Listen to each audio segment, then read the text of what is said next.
ठाकुर की जय। प्रेम से कहो श्री कृष्ण चैतन्य प्रभु नित्यानंद श्री अद्वैत गदाधर शिवासादि श्री गौर भक्तवृंद की जय। श्री श्री गौरनिताय श्री श्री कृष्ण बलराम श्री श्री जगन्नाथ बलदेव सुभद्रा महारानी की जय। श्री श्री गौराधा गोपीनाथ जी की जय। श्री श्रीमन चैतन्य महाप्रभु शिक्षाष्टकम की संवेद गौर भक्तवृंद की निताय गौर प्रेमानंदे।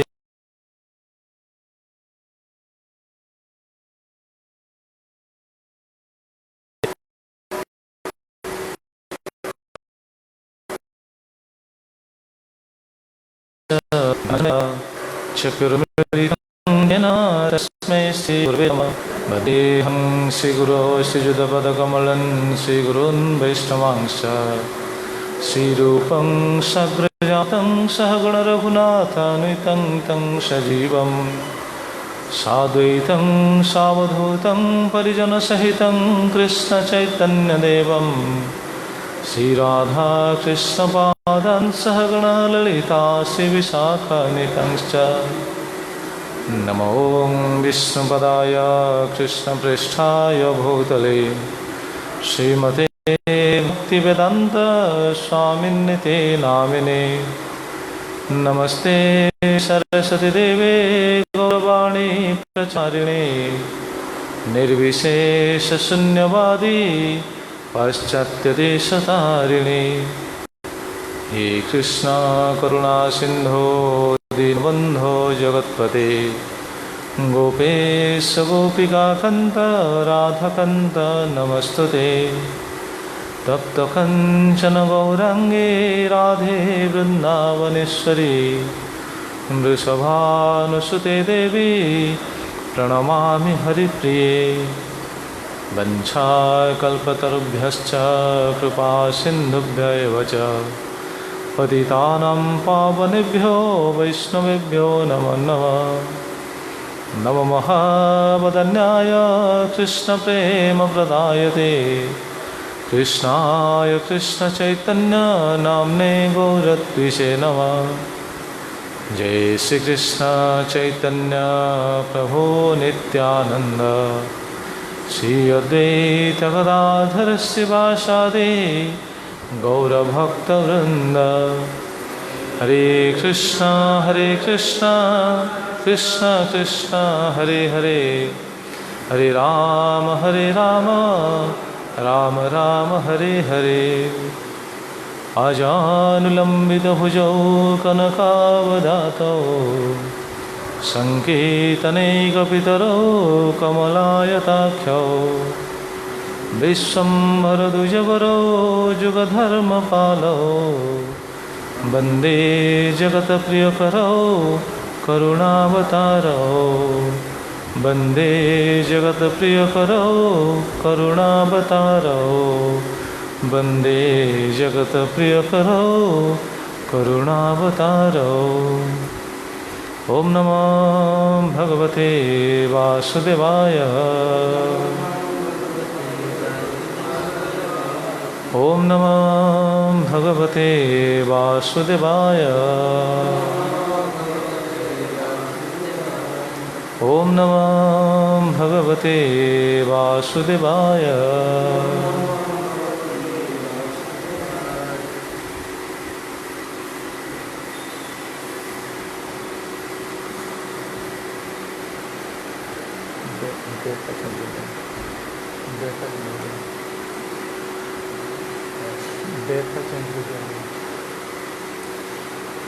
सर्वप्रथम मोर परमाराध्य गुरुदेव श्रीष्म राधागोविंद गोस्वामी गुरु महाराजंकर अभय चरण कमल तले अनंत कोटि प्रणाम पूर्वक निजक समर्पित करी कृपा भिक्षा करी श्रीष्म गौरगोविंद गोस्वामी गुरु महाराज तथा अंतर्राष्ट्रीय कृष्ण चेतना संघर संस्थापक आचार्य कृष्ण कृपा श्रीमूर्ति अभय चरण बिंद भक्ति वेदांत स्वामी श्रील प्रभुपाद महाराजंकर अभय चरण कमल तले अनंत कोटि प्रणाम पूर्वक निजक समर्पित करी कृपा भिक्षा करी समस्त साधु गुरु वैष्णव आचार्य चरण कमल तले निजक समर्पित करी विशेषकर सच्चिदानंद भक्तिविनोद ठाकुर अभय चरण कमल तले अनंत कोटि प्रणाम पूर्वक निजक समर्पित करी कृपा भिक्षा करी श्री श्री चैतन्य शिक्षाष्टकम सिद्धांत को आम आलोचना करने प्रयासी होचे तेबे समस्त श्रोता वैष्णव भक्त मानकर करुणा भिक्षा करी कथा कीर्तन करने मो निजक समर्पित करुछि एवं विशेषकर समस्त को धन्यवाद अर्पण करुछि।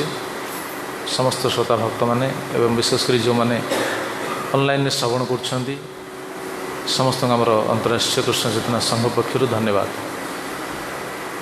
तेबे महाप्रभुर चैतन्य शिक्षाष्टकम आम जहाँ जानुचे चैतन्य महाप्रभुर शिक्षाष्टकम समस्त वैदिक शास्त्र ये गुरुत्वपूर्ण 8टी श्लोक से 8टी श्लोक रे सबु सार वस्तु निहित अच्छा श्रवण कर आसुले भक्ति विनोद ठाकुर तांकर टीकार से कथा कहते संबंध अविधेय प्रयोजन ये तीनोटी जाक यही चैतन्य शिक्षाष्टकम रही किभली आम से तीनोटी को आलोचना करके जीवा ता विषय में आलोचना कले ही बुझीपर जापर प्रकृत में वेदर जो 3टा वस्तु रहे संबंध एवं अविधेय एवं प्रयोजन। संबंध कहा सहित संबंध भगवान को सहित किंतु भगवान को सहित संबंध को आम जेहेतु विच्युत हो जाए विस्मरण हो जाए से आज आम से विषय आलोचना हे से चित्त आमर दूषित हो जाए चेत दर्पण मार्जनम आज आम श्रवण करवा चित्त दूषित होती कहीं संबंध विस्मरण हेतु तेणु चित्तरूपक दर्पण को मार्जन करने कहु चित्तरूपक दर्पणटा मार्जन हेले ये संबंधटा पुणी जागृत हम तेणु मार्जन केमिति हम मार्जन होगापी केवल हरिनाम संकीर्तन परम विजयते श्रीकृष्ण संकीर्तनम तेणु भगवान को नाम संकीर्तन द्वारा ही चित्तरूपक दर्पण मार्जित हो। तेबे ता विषय में गतकाली किसी कांश श्रवण करते जस्ट आरंभ करते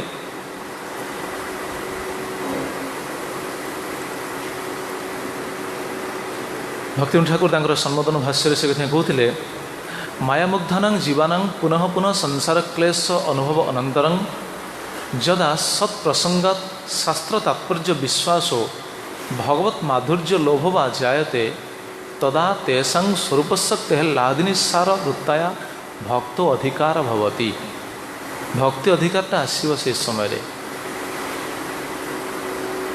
तार क्रम आम श्रवण करथिले कारण जीव अनंत जन्म धरी अनादि बहिर्मुख जहाँ सनातन गोस्वामी को महाप्रभु कहते अनादि कालरू से बहिर्मुख होकर रही अनादि कालरू बहिर्मुख अवस्था अनादि कालरू से बहिर्मुख अवस्था केवल कष्ट ही भोगुची किंतु एटा से बुझी पारुनी अज्ञतावशत से जानीपारुनी तो यही पुनः पुनः संसार क्लेश अनुभव अनंतरम पुनः पुनः बारंबार संसार क्लेश भोगी भोगी भोगी भोगी शेष तार कौन सी स्वीकृतिवशत सी सत्प्रसंगात जिते साधु संग सुजोग पाए साधु संग भी समस्त को मिले ना से साधु संग आमर जमी तुलसीदास से कथा कहती बिनु सत्संग विवेक न होई राम कृपा बिनु सुलभ न सोई सत्संग बिना विवेक जागृत हेनी ये बारंबार जन्म मृत्यु चक्र जीव भ्रमण करुच्ची कि सी बुझीपर जो संसारटा क्लेशमय दुखमय से बुझीपर सत्संग ही जिनसटा बुझार सुजोगटा पाए पुणी सत्संग भगवान को कृपारे मिले बहु जन्मर स्वीकृति पुंजीभूत होगापर साधु संगर सुजोगटा मिले से कथा भक्ति ठाकुर कहते जदा सत्प्रसंगात शास्त्र तात्पर्य विश्वासो साधु संगर ये शास्त्र प्रति तार विश्वास आसो सी निजर स्थिति को बुझीपर तापर से श्रवण कर श्रवण करी श्रवण मान श्रवण कलापर पुणी साधन कर कीर्तन कर भजन कर सेवा कर साधारण लोक भी भगवान को सेवा कर भगवान को भजन कर साधारण लोक भजन करवा ये जो क्रम अनुसार भजन कर फरक कौन साधारण लोक कौन भगवान को नाम संकीर्तन करना कि बाहर तो साधारण लोक मैंने नाम संकीर्तन कर नाम संकीर्तन कले भी ये चित्तरूपक दर्पणटा सहज मार्जन हेनी नाम संकीर्तन कहीं नाम संकीर्तन तो निष्ठाटा आसोनी ना रुचि तो आसोनी से गोटे कौन गतानुगतिक धारा हिसाब से नाम करती जमी प्राय देखा जाए संकीर्तन दल मैंने सब आसती अष्टप्रहरी नाम संकीर्तन करती से मैंने से अनुष्ठान जाकि नाम करती श्रद्धारे करती ना से अनुष्ठान सरला पर नाम संकीर्तन से निजक निवृत्त रखी दिखती कारण नाम संकीर्तन महिमाटा से जानती ना ये श्रवण करने द्वारा साधु संगे नाम संकीर्तन महिमा श्रवण करने द्वारा से कथा कहते शास्त्र तात्पर्य विश्वास हो भगवत माधुर्य लोभवा जायते तदा तेषां स्वरूप शक्ति लादिनी सारवृत्तां भक्त अधिकार भवति लादिनी सार जो कौन सारवृत्ति से भक्ति अधिकारटा आसो भक्ति अधिकार बर्तमान सुधा आमको मिलनी कारण आम श्रवणटा दृढ़ होनी एकाग्रतार सहित आम श्रवण करें साधु संगे जो एकाग्रतार सहित श्रवण करेंगे से समय श्रवण करी करी करी करी चित्तर सब मल सब दूर हम धीरे धीरे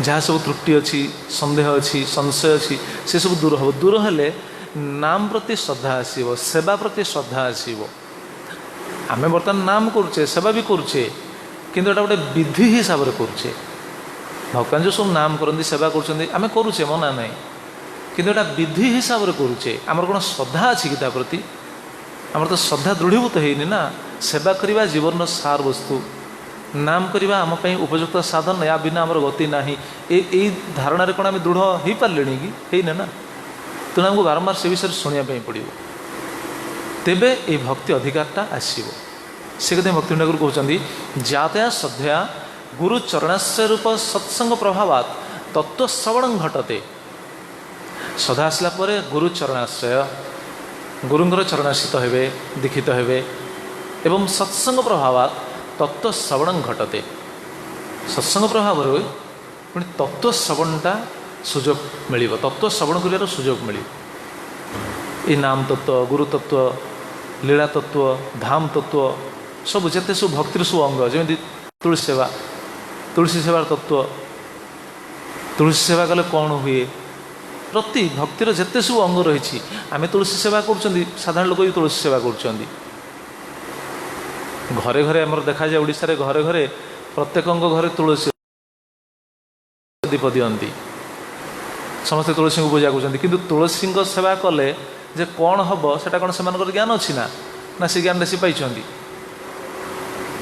तेणु से तुलन जदि विचार करा जाए भक्त मैंने कम से कम जानी से प्रार्थना करने श्री राधा गोविंद प्रेमे सदा जेन भासी श्री राधा गोविंद प्रेम सदा मो जमी भासी अच्छा एटा क्या कृपार हम प्रार्थना करछे क्या पाखे तुलसी महाराणी पाखे प्रार्थना करछे ताने कहवा तात्पर्य तुलसी महाराणी सेवारे भी तुलसी महाराणी जदि संतुष्ट हो गले ताहले राधा गोविंद पादपद्म आमर प्रेम भी आसीज तेणु देखो कहवा तात्पर्य प्रति वस्तुरे ये जिनसटा रही कि ये जो दृढ़ भावटा आसो केतबेले श्रवण कले ना साधारण लोक भी तुलसी सेवा कर साधारण लोक भी नाम कर साधारण लोक भी भगवान को डाकुं भक्त भी डाकुची भक्त भी सेवा कर साधु संगे से कथा भक्ति ठाकुर कहते जातया श्रद्धया गुरु चरणाश्रय रूप सत्संग प्रभावात तत्व श्रवण घटते तत्व श्रवण घटते ये तत्वटा श्रवण कर सुजोगटा पाए जीव तत्व श्रवण कर सुजोग पाइला से तत्व से श्रद्धार सहित एकाग्रतार सहित निष्ठार सहित संशय दूर हम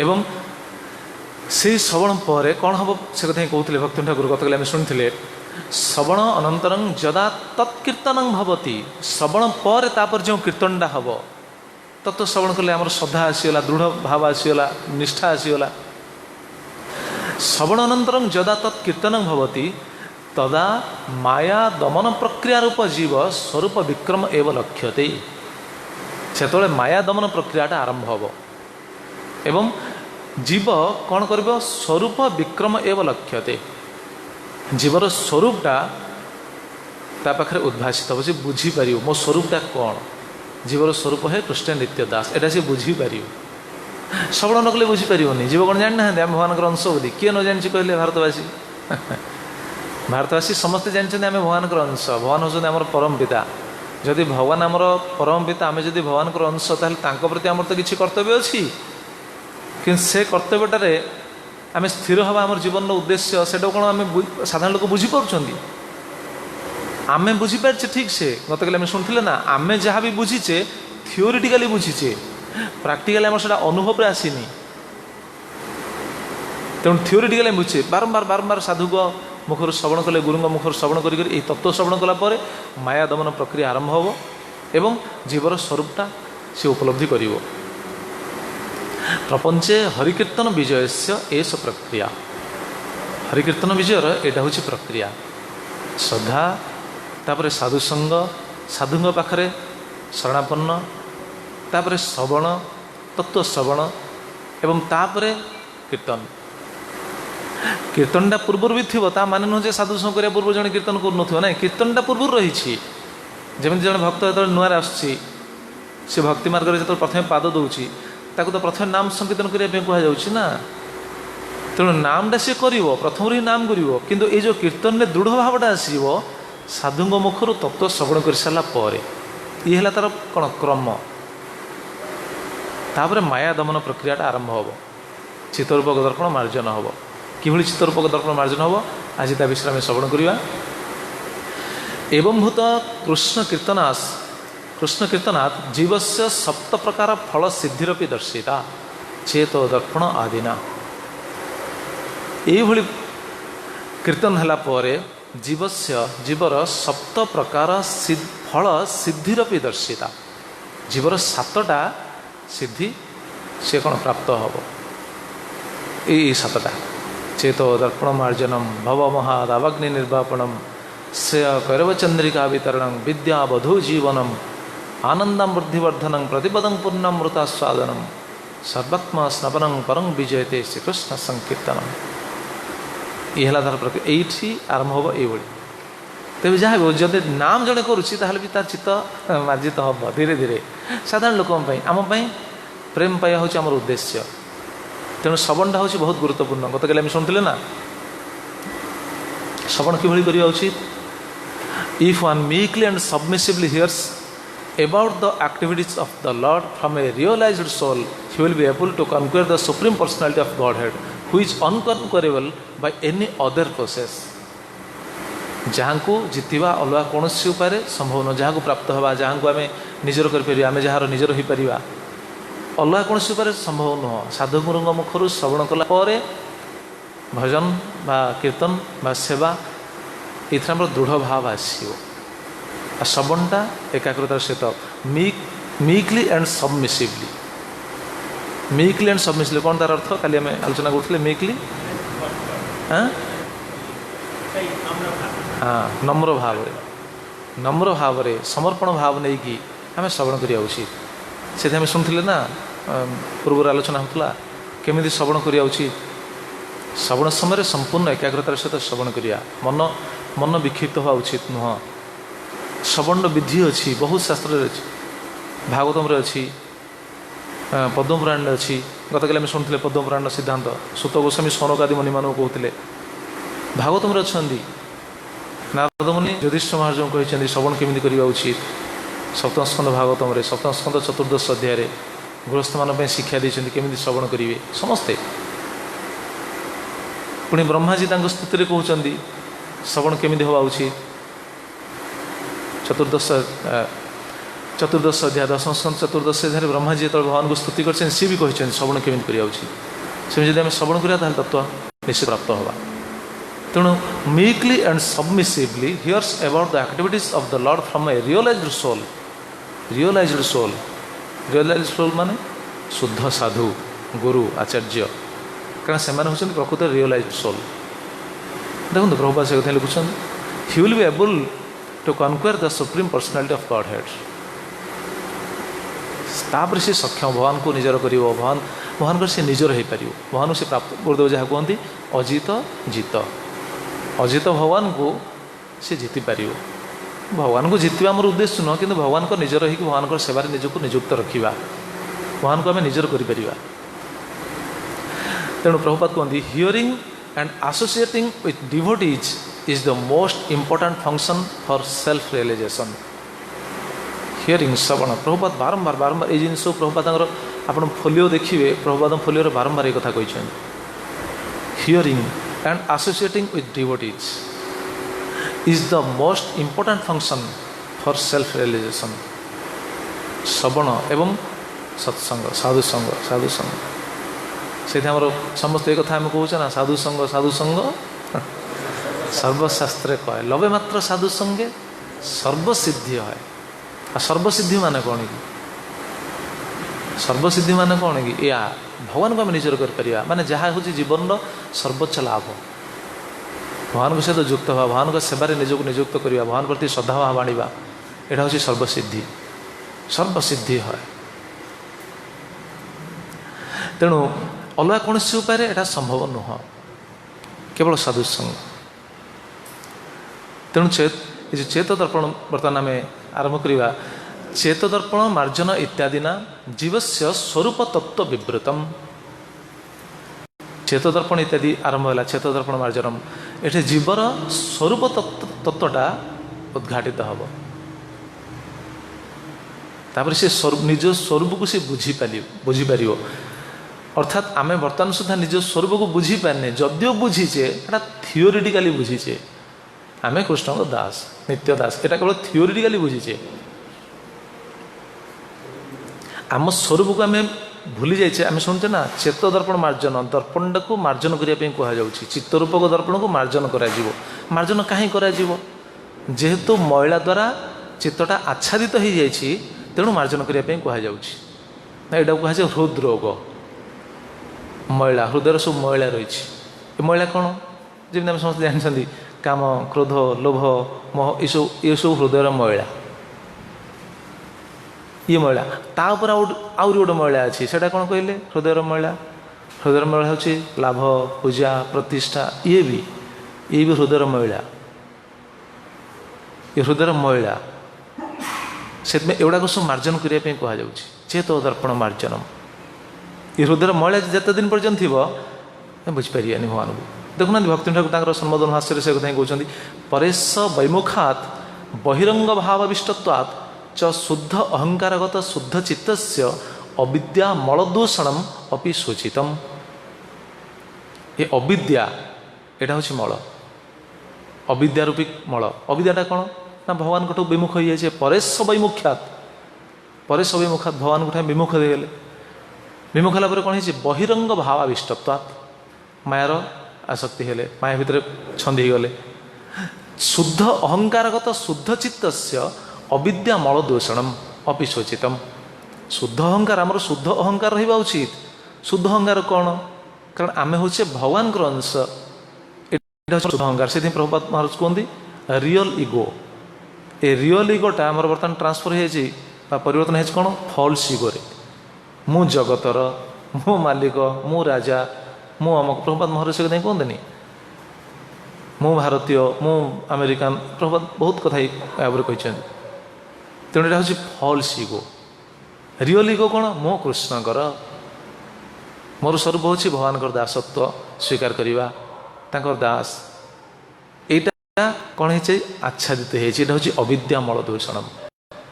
ସେଥିପାଇଁ ଚେତ ଦର୍ପଣ ମାର୍ଜନମ୍। ତେଣୁ ଚିତ୍ତ ମାନେ ହୃଦୟ ଦର୍ପଣ ମାର୍ଜନ, ତାକୁ ଘଷି ଘଷି ଧୋଇବା ଦରକାର, ଘଷି ଘଷି ସଫା କରିବା ଦରକାର। ନଚେତ୍ ଏଇ ଅଜ୍ଞାନଟା ସହଜରେ ଯିବନି। ଅଜ୍ଞାନ ପ୍ରଭୁପାଦ ବାରମ୍ବାର କହିଛନ୍ତି, ବହୁତ ଜାଗାରେ ପ୍ରଭୁପାଦ କହିଛନ୍ତି ଅଜ୍ଞାନ ହେଉଛି ଶରୀରକୁ ଆତ୍ମଜ୍ଞାନ ମନେ କରିବା। କୁହାଯାଏନି ignorance is the cause of suffering. ଇଗ୍ନୋରାନ୍ସଟା କ'ଣ କି? ଏହା ଏ ଶରୀରକୁ ଆତ୍ମଜ୍ଞାନ କରିବା। ସାଧାରଣ ଲୋକ ବୁଝିପାରନ୍ତିନି, ସେମାନେ ଶରୀରକୁ ଆତ୍ମଜ୍ଞାନ କରନ୍ତି। ଆଚ୍ଛା, ଆମେ ସାଧୁଙ୍କର ପ୍ରଦର୍ଶିତ ହେଇଛେ, ଭକ୍ତ ହେଇଛେ, ନାମ କରୁଛେ, ଆମେ କ'ଣ ଆତ୍ମଜ୍ଞାନରେ ସ୍ଥିର ହୋଇପାରିଛେ କି? ଆମେ ମଧ୍ୟ ଶରୀର ଆତ୍ମଜ୍ଞାନ କରୁଛେ ନା? ଶରୀର ସୁଖ ଦୁଃଖରେ ଆମେ ମଧ୍ୟ ବିଚଳିତ ହେଇଯାଉଛେ ନା? ତାମାନେ ଆମକୁ କେତେ ସାଧୁଗୁରୁଙ୍କଠୁ କେତେ ଶୁଣିବା ପାଇଁ ପଡ଼ିବ, କେତେ ଏକାଗ୍ରତାର ସହିତ ସାଧନ କରିବା ପାଇଁ ପଡ଼ିବ, ତେବେ ସେ ସ୍ଥିତିକୁ ଯିବା। ନଚେତ୍ ଏଇ ଚିତ୍ତରୂପକ ମାର୍ଜନ କ'ଣ ଏଇଟା ଦର୍ପଣଟା ମାର୍ଜନ ହେବନି। ତେଣୁ ମାଲିକ ହେଲେ କିଏ? ଯେମିତି ଉଦାହରଣ ଦିଅନ୍ତି ପ୍ରଭୁପାଦ, ଆମେ ଏ ଯେଉଁ ଅବିଦ୍ୟାର ବଶବର୍ତ୍ତୀ ହେଇକି କ'ଣ ହେଇଛେ? ନିଜର ଲାଭ କ୍ଷତିର ବିଚାର କରୁଛେ। ଏସବୁ ଆଚାର୍ଯ୍ୟମାନେ ସବୁ କୁହନ୍ତି, ପ୍ରଭୁପାଦ ସେ ହିଁ କୁହନ୍ତି, ଦୋକାନରେ ମାଲିକ ବସିଛି ଏବଂ ଦୋକାନରେ ତାଙ୍କର ଚାକର ବି ଅଛନ୍ତି। ଚାକର କାର୍ଯ୍ୟ କ'ଣ ଲାଭ କ୍ଷତିର ହିସାବ କରିବା ନା? ଚାକର କାର୍ଯ୍ୟ ସିଧା ଡ୍ୟୁଟି କରିବ। ତାକୁ ନିଯୁକ୍ତ କରାହେଇଛି, ତୁ ତ ଡ୍ୟୁଟି କର। ଲାଭ କ୍ଷତିର ହିସାବ ମାଲିକ କରିବେ, ମାଲିକ ବସିଛନ୍ତି। ତେଣୁ ଆମେ ସେଭଳି ଚାକର ଭଳି। କାହାର ଚାକର? कृष्ण चाकर नुह, कारण कृष्ण सहित संबंध को तो आम भूली जाइए ना। आम चाकर साधुंकर गुरुंकर, कृष्ण सहित जार संबंध अच्छी आम तांकरी चाकर। तेणु आमर लाभ क्षतिर हिसाब किए करिए, किए करिए? गुरु करिए, कृष्ण करिए, गुरु कृष्ण आम चिंता करिए। कि आम जब आम चिंता करुचे ताले हेनी, ये समर्पण भाव नुह। आम आम चिंता कले, तेणु यहाँ कहीदेटा सहज, किंतु ये आम आलोचना करछे कौन पाई कि ये सब आम निज शोधन पाई। एटा बारंबार शुणिकी आम बारंबार ताकू श्रवण करवा, बारंबार से भली निष्ठार सहित सेवारे नियुक्त होगा, भजन करवा, तापर जाकि से भावटा उदय हम, चित्तरूप मार्जन हम, नल हेनी। तेणु मालिक किए? आम समझ मालिक किए? मालिक होचंदी गुरु कृष्ण मालिक। आम समर्पित होइछे कहा पाखरे? गुरु कृष्ण पाखरे समर्पित होइछे। आमर कौन निजर निजत्व बोली किछि अछि कि? जदि आमर निजत्व बोली किछि अछि बोली विचार करवा, ताले आमर समर्पण भाव आसीनी। निजत्व किसी नहीं। जमी आम बारंबार से कथा कहुए, भक्ति सिद्धांत सरस्वती ठाकुर जो शिष्य थे, रेवेन्सा कॉलेज जी थे, हाँ रेवेन्सा कॉलेज प्रोफेसर थे, कौन ना निशिकांत सान्याल। निशिकांत सान्याल से केमी समर्पित होते गुरु पाखे। यहाँ हूँ समर्पण भाव, मान निज स्वरूप बुझा। आम स्वर को आत्मज्ञान करुचे, प्रकृत में आत्मज्ञान कौन उन्मेष है। निशिकांत सान्याल ना हूँ लिखित नाम, से भक्त सुधाकर प्रभु, भक्ति सुधाकर प्रभु, भक्ति सुधाकर नाम, लिखित नाम। तेणु सी चाकरी करती किंतु सबकिछि गुरुकृष्ण समर्पण करती। चाकरी करेंगे, दरमा जहाँ मिलला सब नहीं कि देदेवे भक्ति सिद्धांत सरस्वती ठाकुर को। एवं भक्ति सिद्धांत सरस्वती ठाकुर देखती जानती ये चाकरी कर सब दरवाणी दे दौरान। भक्ति सिद्धांत सरस्वती ठाकुर कौन करती? अलग शिष्य हाथ में किसी धन को पठाती घर को। अरे सी सबू दे दीजिए दियो किसी से चलवा आवश्यक ना। देखो विचार करती किए? गुरु। आमर दायित्व गुरु ने। तेणु भक्ति सिद्धांत सरस्वती ठाकुर घर किसी पठाती, पठाला सी से निर्वाह करती। किंतु ये पचारती, स्त्री को पचारती, अरे मु तो सब दे देइथिली गुरु को, तू धन कुआड़ू आणलु? स्त्री से कहती कहते ना आपण सीना दे देइछंती गुरु को, किंतु गुरु पुणी पठे।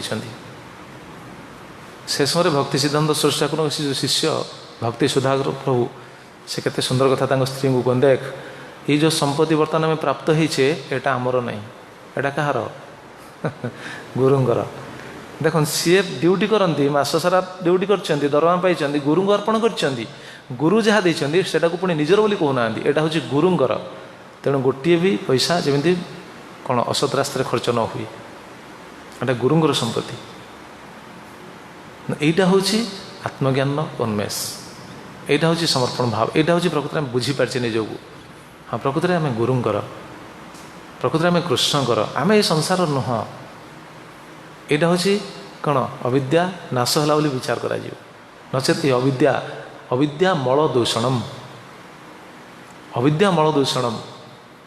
तेणु आम प्रकृत महापुरुष कथा कहले नहीं कि महापुरुष सनातन से कौन कहले? प्रभु कहे तोमार देह मोर निज धन, प्रभु कहे तोमार मोर निज धन, तुमी मोरे करियाछ आत्मसमर्पण, तुमी मोरे करियाछ आत्मसमर्पण। देखुना आ शिष्यर शिष्यत्व केमिति से गुरुंग पाखे समर्पित होइछे ना, आम सब गुरुंग पाखे समर्पित होइछे। ये भावनाटा रहा उचित। महाप्रभु कहते ना, सनातन गोस्वामी जो शरीर छाड़देवा विचार करते होगला ना, जो कंडू ये से समय से विचार कर मो शरीर बर्तमान रखी, शरीर नष्ट करदेवी, कष्ट पाँच शरीर। से विचार कर एथर रथयात्रा आसो, रथयात्रा समय रथ तले जा शरीर को कौन नष्ट करदेवी। ସନାତନ ସେଇ ବିଚାର କରୁଛନ୍ତି। ମହାପ୍ରଭୁ ଜାଣିଦେଲେ ଆରେ ଇଏ କ'ଣ ଶରୀରକୁ ନଷ୍ଟ କରିବା ପାଇଁ ଚାହୁଁଛନ୍ତି। ସେହି ସମୟରେ ମହାପ୍ରଭୁ କହୁଛନ୍ତି ଏଇ ତୁମେ କ'ଣ ଶରୀରକୁ ନଷ୍ଟ କରିବା ପାଇଁ ଚାହୁଁଛ? ଏ ଶରୀରଟା କ'ଣ ତୁମର କି? ତୁମର ଥିଲା, ଯେତେବେଳେ ଥିଲା ନଷ୍ଟ କରିପାରିଥାନ୍ତ, ବର୍ତ୍ତମାନ କରିପାରିବନି। ମହାପ୍ରଭୁ କହୁଛନ୍ତି ସେ କଥା ହିଁ। ପ୍ରଭୁ କହେ ତୁମାର ଦେହ ମୋର ନିଜ ଧନ, ତୁମ ଦେହଟା ଆଉ ତୁମର ନାହିଁ, ଏ ଦେହଟା ହେଲା ମୋର ବର୍ତ୍ତମାନ। ଦେଖନ୍ତୁ ଆମେ ଦୀକ୍ଷିତ ହେଲା ପରେ, ଦୀକ୍ଷା ନେଲା ପରେ, ସାଧୁଗୁରୁଙ୍କ ପାଖରେ ପାଦାଶ୍ରିତ ହେଲା ପରେ ଆଉ ନିଜ ଦେହଟାକୁ ନିଜର ବୋଲି ବି କହିପାରିବାନି। ଯଦି ନିଜ ଦେହଟାକୁ ନିଜର ବୋଲି କହୁଛେ ତାହେଲେ ସେଟା କ'ଣ? ଦର୍ପଣ ସଫା ହେଇନି। ଚିତ୍ତଦର୍ପଣ ମାର୍ଜନମ୍, ଦର୍ପଣ ସଫା ହେଇନି, ଦର୍ପଣରେ ମଳି ଆଚ୍ଛାଦିତ ହେଇକି ରହିଛି। ତେଣୁ ଦେହଟା ନିଜର ବି ନୁହଁ। ମହାପୁରୁଷ କଥା କହିଲେ ଆଉ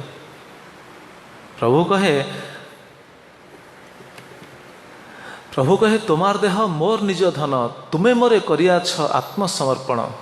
ଆଦିଲ୍ଲା ଚତୁର୍ଥ ପରିଚ୍ଛଦ 76। ତୁମେ ମୋରେ କରିଆଛ ଆତ୍ମସମର୍ପଣ, ତୁମେ ମୋତେ ଆତ୍ମସମର୍ପଣ କରିଛ ନା। କେମିତି ଶରୀରଟାକୁ ନଷ୍ଟ କରିବା ପାଇଁ କହୁଛ? ଏଇଟା ହେବନି। ଆମେ ଆତ୍ମସମର୍ପଣ କରୁନେ କି? ସେ କଥା ନାହିଁ। ଚୈତନ୍ୟ ଦୀକ୍ଷା କାଳେ ଶିଷ୍ୟ କରେ ଆତ୍ମସମର୍ପଣ, ସେଇ କାଳେ କୃଷ୍ଣତାରେ କରେ ଆତ୍ମସମ। ଦୀକ୍ଷା କାଳେ ଶିଷ୍ୟ ତ ଆତ୍ମସମର୍ପଣ କରୁଛି, ସେ ସମୟରେ କୃଷ୍ଣ ତାକୁ ନିଜର ବୋଲି କରନ୍ତି। ତାହେଲେ ଆମର ଆତ୍ମସମର୍ପଣ ହେଇଛି କି? ଆମେ ତ ଶରୀରକୁ ନିଜର ବୋଲି ଭାବୁଛେ। ସୁଖ ଦୁଃଖ ମାନ ଅପମାନ ଏଥିରେ ଆମେ ବିଚଳିତ ହେଇଯାଉଛେ, ଚିନ୍ତିତ ହେଇଯାଉଛେ। ନାଇଁ, ତାମାନେ ଚିତ୍ତ ଆମର କ'ଣ ମଳି ଦ୍ୱାରା ଆଚ୍ଛାଦିତ ହେଇକି ରହିଛି। କହିବା ତାତ୍ପର୍ଯ୍ୟ କ'ଣ? ଆମକୁ କେତେ ଜୋରରେ ସଫା କରିବା ପାଇଁ ପଡ଼ିବ ଚିତ୍ତକୁ। ଚିତ୍ତ ଆହୁରି ମଳି ଦ୍ୱାରା ଆଚ୍ଛାଦିତ ହେଇକି, ସେଇଥିପାଇଁ ଆମର କ'ଣ ଦର୍ପଣରେ କ'ଣ ହେବ? ପ୍ରତିଫଳିତ ହେବ ନା। ପ୍ରତିଫଳିତ ହେଉନି, ଆଚ୍ଛାଦିତ ହେଇକି ରହିଛି ମଳି। ଦୀକ୍ଷା କାଳେ ଶିଷ୍ୟ କରେ ଆତ୍ମସମର୍ପଣ, ସେଇ କାଳେ ଗୁରୁ କୃଷ୍ଣତାରେ କରେ ଆତ୍ମସମ। ଆଉ ସାନ୍ଦୀପନି ମୁନି ତ କୃଷ୍ଣ ବଳରାମଙ୍କୁ ନିଜେ ହିଁ କହିଲେ ଏତଦେବ ହି ସତ୍ଶିଷ୍ୟୈ କର୍ତ୍ତବ୍ୟଂ ଗୁରୁ ନିଷ୍କୃତଂ ଯଦ୍ବୈ ବିଶୁଦ୍ଧ ଭାବେନ ସର୍ବାର୍ଥାର୍ପଣଂ ଗୁରୌ। ଯଦ୍ବୈ ବିଶୁଦ୍ଧ ଭାବେନ, ବିଶୁଦ୍ଧ ଭାବରେ ସର୍ବ ଅର୍ଥ ଆତ୍ମା ସମର୍ପଣଂ ଗୁରୌ। ସବୁକିଛି ଅର୍ଥ ଆତ୍ମସମର୍ପଣ ଗୁରୁଙ୍କ ପାଖରେ ହେବ। ଏ କାହିଁକି ଆଲୋଚନା କରୁଛେ ଏ ସବୁ? କାରଣ ଭକ୍ତିବିନୋଦ ଠାକୁର ତାଙ୍କ ଟୀକାରେ ଏ କଥା କହିଛନ୍ତି, ସେ ଟୀକାଟାକୁ ଆମେ ଆଲୋଚନା କରୁଛେ ଏ ବିଷୟ। ତେଣୁ ଗୁରୁଙ୍କ ପାଖରେ ସମ୍ପୂର୍ଣ୍ଣ ସମର୍ପଣ ଭାବ, ତେବେ ଯାଇକି ହେବ। ପରେଶ ବୈମୁଖାତ୍ ବହିରଙ୍ଗ ଭାବାବିଷ୍ଟତାଚ ଶୁଦ୍ଧ ଅହଙ୍କାରଗତ ଶୁଦ୍ଧ ଚିତ୍ତସ୍ୟ ଅବିଦ୍ୟାମଳ ଦୂଷଣମ୍ ଅପି ଶୋଚିତମ୍। ଏ ଅବିଦ୍ୟାମଳ ବହିରଙ୍ଗ ଭାବାବିଷ୍ଟତ୍ୱାତ୍, ଭଗବାନଙ୍କଠୁ ବିମୁଖ ହେଇଯାଇଛେ, ମାୟା ସାଗରରେ ପଡ଼ିଛେ। ତେଣୁ ସମ୍ପୂର୍ଣ୍ଣ ଗୁରୁଙ୍କ ରୂପରେ ଗୁରୁଙ୍କ ପାଦପଦ୍ମ ନିଜକୁ ସମ୍ପୂର୍ଣ୍ଣ ସମର୍ପଣ କରିବା ଉଚିତ, ତେବେ ଯାଇକି ଏ ସ୍ଥିତିକୁ ଆସିବା ଚେତଦର୍ପଣ ମାର୍ଜନକୁ। ନଚେତ୍ ସହଜ ନାହିଁ। କାରଣ ଅବିଦ୍ୟାମଳ ଦୂଷଣମ୍ ବା କାମ, ଯାହା ଶୁଣିଥିଲେ କାମ କ୍ରୋଧ ଲୋଭ ମୋହ ଏସବୁ ରହିଛି ହୃଦୟ ଉପରେ, ହୃଦୟ ଉପରେ ଆଚ୍ଛାଦିତ ହୋଇକି ରହିଛି। ଆଚ୍ଛା, କେଉଁ ଜନ୍ମର ଏ ଯେଉଁ ଦୋଷ ଗୁଡ଼ାକ ରହିଛି କେଉଁ ଜନ୍ମର? କ'ଣ ଏ ଗୋଟେ ଜନ୍ମର? ଗୋଟାଏ ଜନ୍ମର ନୁହଁ, ଅନନ୍ତ ଜନ୍ମର ରହିଛି। ପ୍ରଭୁପାଦ କହିବେ, ଆଗକୁ ଆସିବ ସେ ବିଷୟ। ଅନନ୍ତ ଜନ୍ମର ଏସବୁ ଦୋଷ ଗୁଡ଼ାକ ରହିଛି ହୃଦୟ ଭିତରେ। ଏ ଗୋଟେ ଜନ୍ମର ନାହିଁ। ଗୋଟେ ଜନ୍ମ ହେଲେ ତ ଆମେ ତାକୁ ସଫା କରିଦେବା। ହୃଦୟ ଚିତ୍ତ ଯାହାକୁ ଯେ ମନ, ହୃଦୟ ଏହା ଉପରେ ପୁରା ଆଚ୍ଛାଦିତ ହୋଇକି ରହିଛି। ବର୍ତ୍ତମାନ କାମନା ନଥାଇପାରେ, କିଏ ନା ବର୍ତ୍ତମାନ ଆମର କାମନା କିଛି ନାହିଁ। ବର୍ତ୍ତମାନ କାମନା ନଥିଲେ ମଧ୍ୟ ସେଇ କ'ଣ ସେଇ ବାସନା ଗୁଡ଼ାକ ରହିଛି ଆମ ମନ ଉପରେ, ତା'ର ପ୍ରଭାବଟା ରହିଛି। ପ୍ରଭାବ କେମିତି ରହିଛି ଜାଣିଛ ନା? ଉଦାହରଣ ଦେଲେ ବୁଝିପାରିବେ। ଯେମିତି ଆମେ ଗୋଟେ ରାସ୍ତାରେ ଯାଉଛେ, ସେଠି ଗୋଟେ ସର୍ପ ଦେଖିଛେ, ସାପଟା ଦେଖିଦେଇଛେ, ତାପରେ ସେ ରାସ୍ତାରେ ଯଦି ପୁଣି ଦ୍ୱିତୀୟ ଥର ଯାଉଛେ, ସେଠି ସର୍ପ ନଥିବ, ଯଦି ଗୋଟେ ଦୌଡ଼ଟେ ପଡ଼ିଥିବ, କ'ଣ ଭାବିବା? ସେଠି ସାପ ନାହିଁ, ଦୌଡ଼ି ପଡ଼ିଛି। ଦୌଡ଼ଟାକୁ ଦେଖିଲ, ଆରେ ସାପଟା କି? ତାପରେ ତୃତୀୟ ଥର ସେତେବେଳେ ସେ ରାସ୍ତାରେ ଯଦି ଯିବା, ସେଠି ସାପ ନଥିବ, ଦୌଡ଼ି ବି ନଥିବ, କିନ୍ତୁ ମନରେ କ'ଣ ଆସିବ ଭାବନା? କୁହନ୍ତୁ। ସେଠି ସାପ ନଥିବ, ଦୌଡ଼ି ବି ନଥିବ, କିନ୍ତୁ ତାପରେ ମନରେ ଭାବନା ଆସିବ କ'ଣ? ଆରେ ସାପ ଅଛି କି ଏଠି? କାରଣ ସେ ଜାଗାରେ ଥିଲା ନା। ଆମ ମନଟା ଠିକ୍ ସେଭଳି, ଏ ଯେଉଁ ବିଶ୍ୱ ଭାବନା ଗୁଡ଼ାକ ଠିକ୍ ସେଭଳି ରହି ରହି ରହି ଆସିଛି। ତେଣୁ ବିଶ୍ୱ ଭାବନା ଗୁଡ଼ାକ ଯେତେବେଳେ ଆସିବ ପାଖକୁ, ଆମ ମନଟା ସେଭଳି କ'ଣ ବିଚଳିତ ହେଇଯାଏ। ହେବ ସ୍ୱାଭାବିକ, କାରଣ ଅନନ୍ତ ଜନ୍ମ ଧରି ଏଗୁଡ଼ା ବିଶ୍ୱ ଭୋଗି ଭୋଗି ଆସିଛେ ନା। ଏ ହୃଦୟ ଉପରେ ପୁରା ମଳ ପୁରା ଆଚ୍ଛାଦିତ ହେଇକି ରହିଛି। ପ୍ରଭୁପାଦ କହିବେ ସେ ବିଷୟ। ତେଣୁ ଏଇଟା କ'ଣ ମାନେ ମନ ଉପରେ ଏହାର ପୁରା ପ୍ରଭାବ ପଡ଼ିକି ରହିଛି। ସେଇଥିପାଇଁ ମାର୍ଜନ କରିବା ଉଚିତ। ମାର୍ଜନ ବାରମ୍ବାର ବାରମ୍ବାର ବାରମ୍ବାର ସଫା କରି। ଆଉ ସଫାଟା କ'ଣ କେବଳ ଏହା ଶ୍ରୀକୃଷ୍ଣ ସଂକୀର୍ତ୍ତନ, ଆଉ କିଛି ନାହିଁ। ବାରମ୍ବାର ବାରମ୍ବାର ଯେତେ ଶ୍ରଦ୍ଧାର ସହିତ ଏକାଗ୍ରତାର ସହିତ ନାମ କରିବେ, ପ୍ରେମର ସହିତ ନାମ କରିବେ, ଚିତ୍ତଟା ସେତେ ସଫା ହେଇଯିବ। ଏଇଟା ମହାପ୍ରଭୁଙ୍କ ନିର୍ଦ୍ଦେଶ। ମହାପ୍ରଭୁଙ୍କ ଶିକ୍ଷା ଦେଖୁନାହାନ୍ତି, ଶିକ୍ଷା ଅଷ୍ଟକମ ବା 8ଟା ଶିକ୍ଷା ହେଉଛି ୟାର। ଆଚ୍ଛା, ମହାପ୍ରଭୁ ଏ ଶିକ୍ଷା ଦେଇଛନ୍ତି କି ନାହିଁ ଅଲଗା ଜାଗାରେ? ଅଲଗା ଜାଗାରେ ବି ଦେଇଛନ୍ତି। ପ୍ରକୃତରେ ଆମେ ମହାପ୍ରଭୁଙ୍କୁ ଭଲ ପାଉଛେ ବୋଲି ପ୍ରମାଣ କ'ଣ? ମହାପ୍ରଭୁ ନିଜେ କହିଛନ୍ତି, କୁଳିନ ଗ୍ରାମବାସୀ ଯଦି ଆସନ୍ତି, ପ୍ରତିବର୍ଷ ଆସନ୍ତି ନା ରଥଯାତ୍ରା ଦର୍ଶନ କରିବା ପାଇଁ ଶ୍ରୀକ୍ଷେତ୍ରକୁ। ରଥଯାତ୍ରା ଦର୍ଶନ କରିବା ପାଇଁ ଆସିବେ ଏବଂ ଦର୍ଶନ କରି ରହିବେ। ରହିଲା ପରେ ଯେତେବେଳେ ଫେରିବେ, ଫେରିବା ସମୟରେ ମହାପ୍ରଭୁଙ୍କୁ ଜିଜ୍ଞାସା କରନ୍ତି, ପ୍ରଭୁ ଆମେ ତ ଗୃହସ୍ଥ ଲୋକ, ଆମେ ତ ସଂସାର ଭିତରେ ଅଛୁ, ଆମର କର୍ତ୍ତବ୍ୟ କ'ଣ, କ'ଣ ଆମେ କରିବୁ? ମହାପ୍ରଭୁଙ୍କୁ ସେ ପ୍ରତିବର୍ଷ ପଚାରନ୍ତି। ମହାପ୍ରଭୁ ସେଇ କଥା ହିଁ କୁହନ୍ତି। ପ୍ରତିବର୍ଷ ସେମାନେ ପଚାରିବେ ମହାପ୍ରଭୁଙ୍କୁ, କିନ୍ତୁ ମହାପ୍ରଭୁ ସବୁ ବର୍ଷ ସେଇ ଗୋଟେ କଥା ହିଁ କହନ୍ତି, ଆମ ପ୍ରତି ଯଦି ସ୍ନେହ থাকে সবাকারে, ଆମ প্রতি যদি স্নেহ থাকে সবাকারে, তবে কৃষ্ণ ব্যতিরেক না বলিব আর, তবে কৃষ্ণ ব্যতিরেক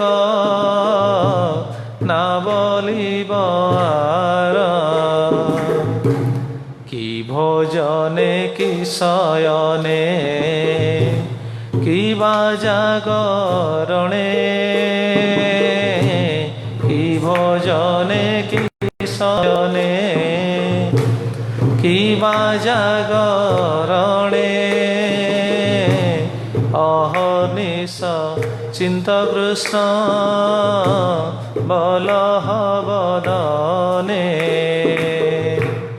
অহর্নিশ চিন্ত কৃষ্ণ বলহ ବଦନେ।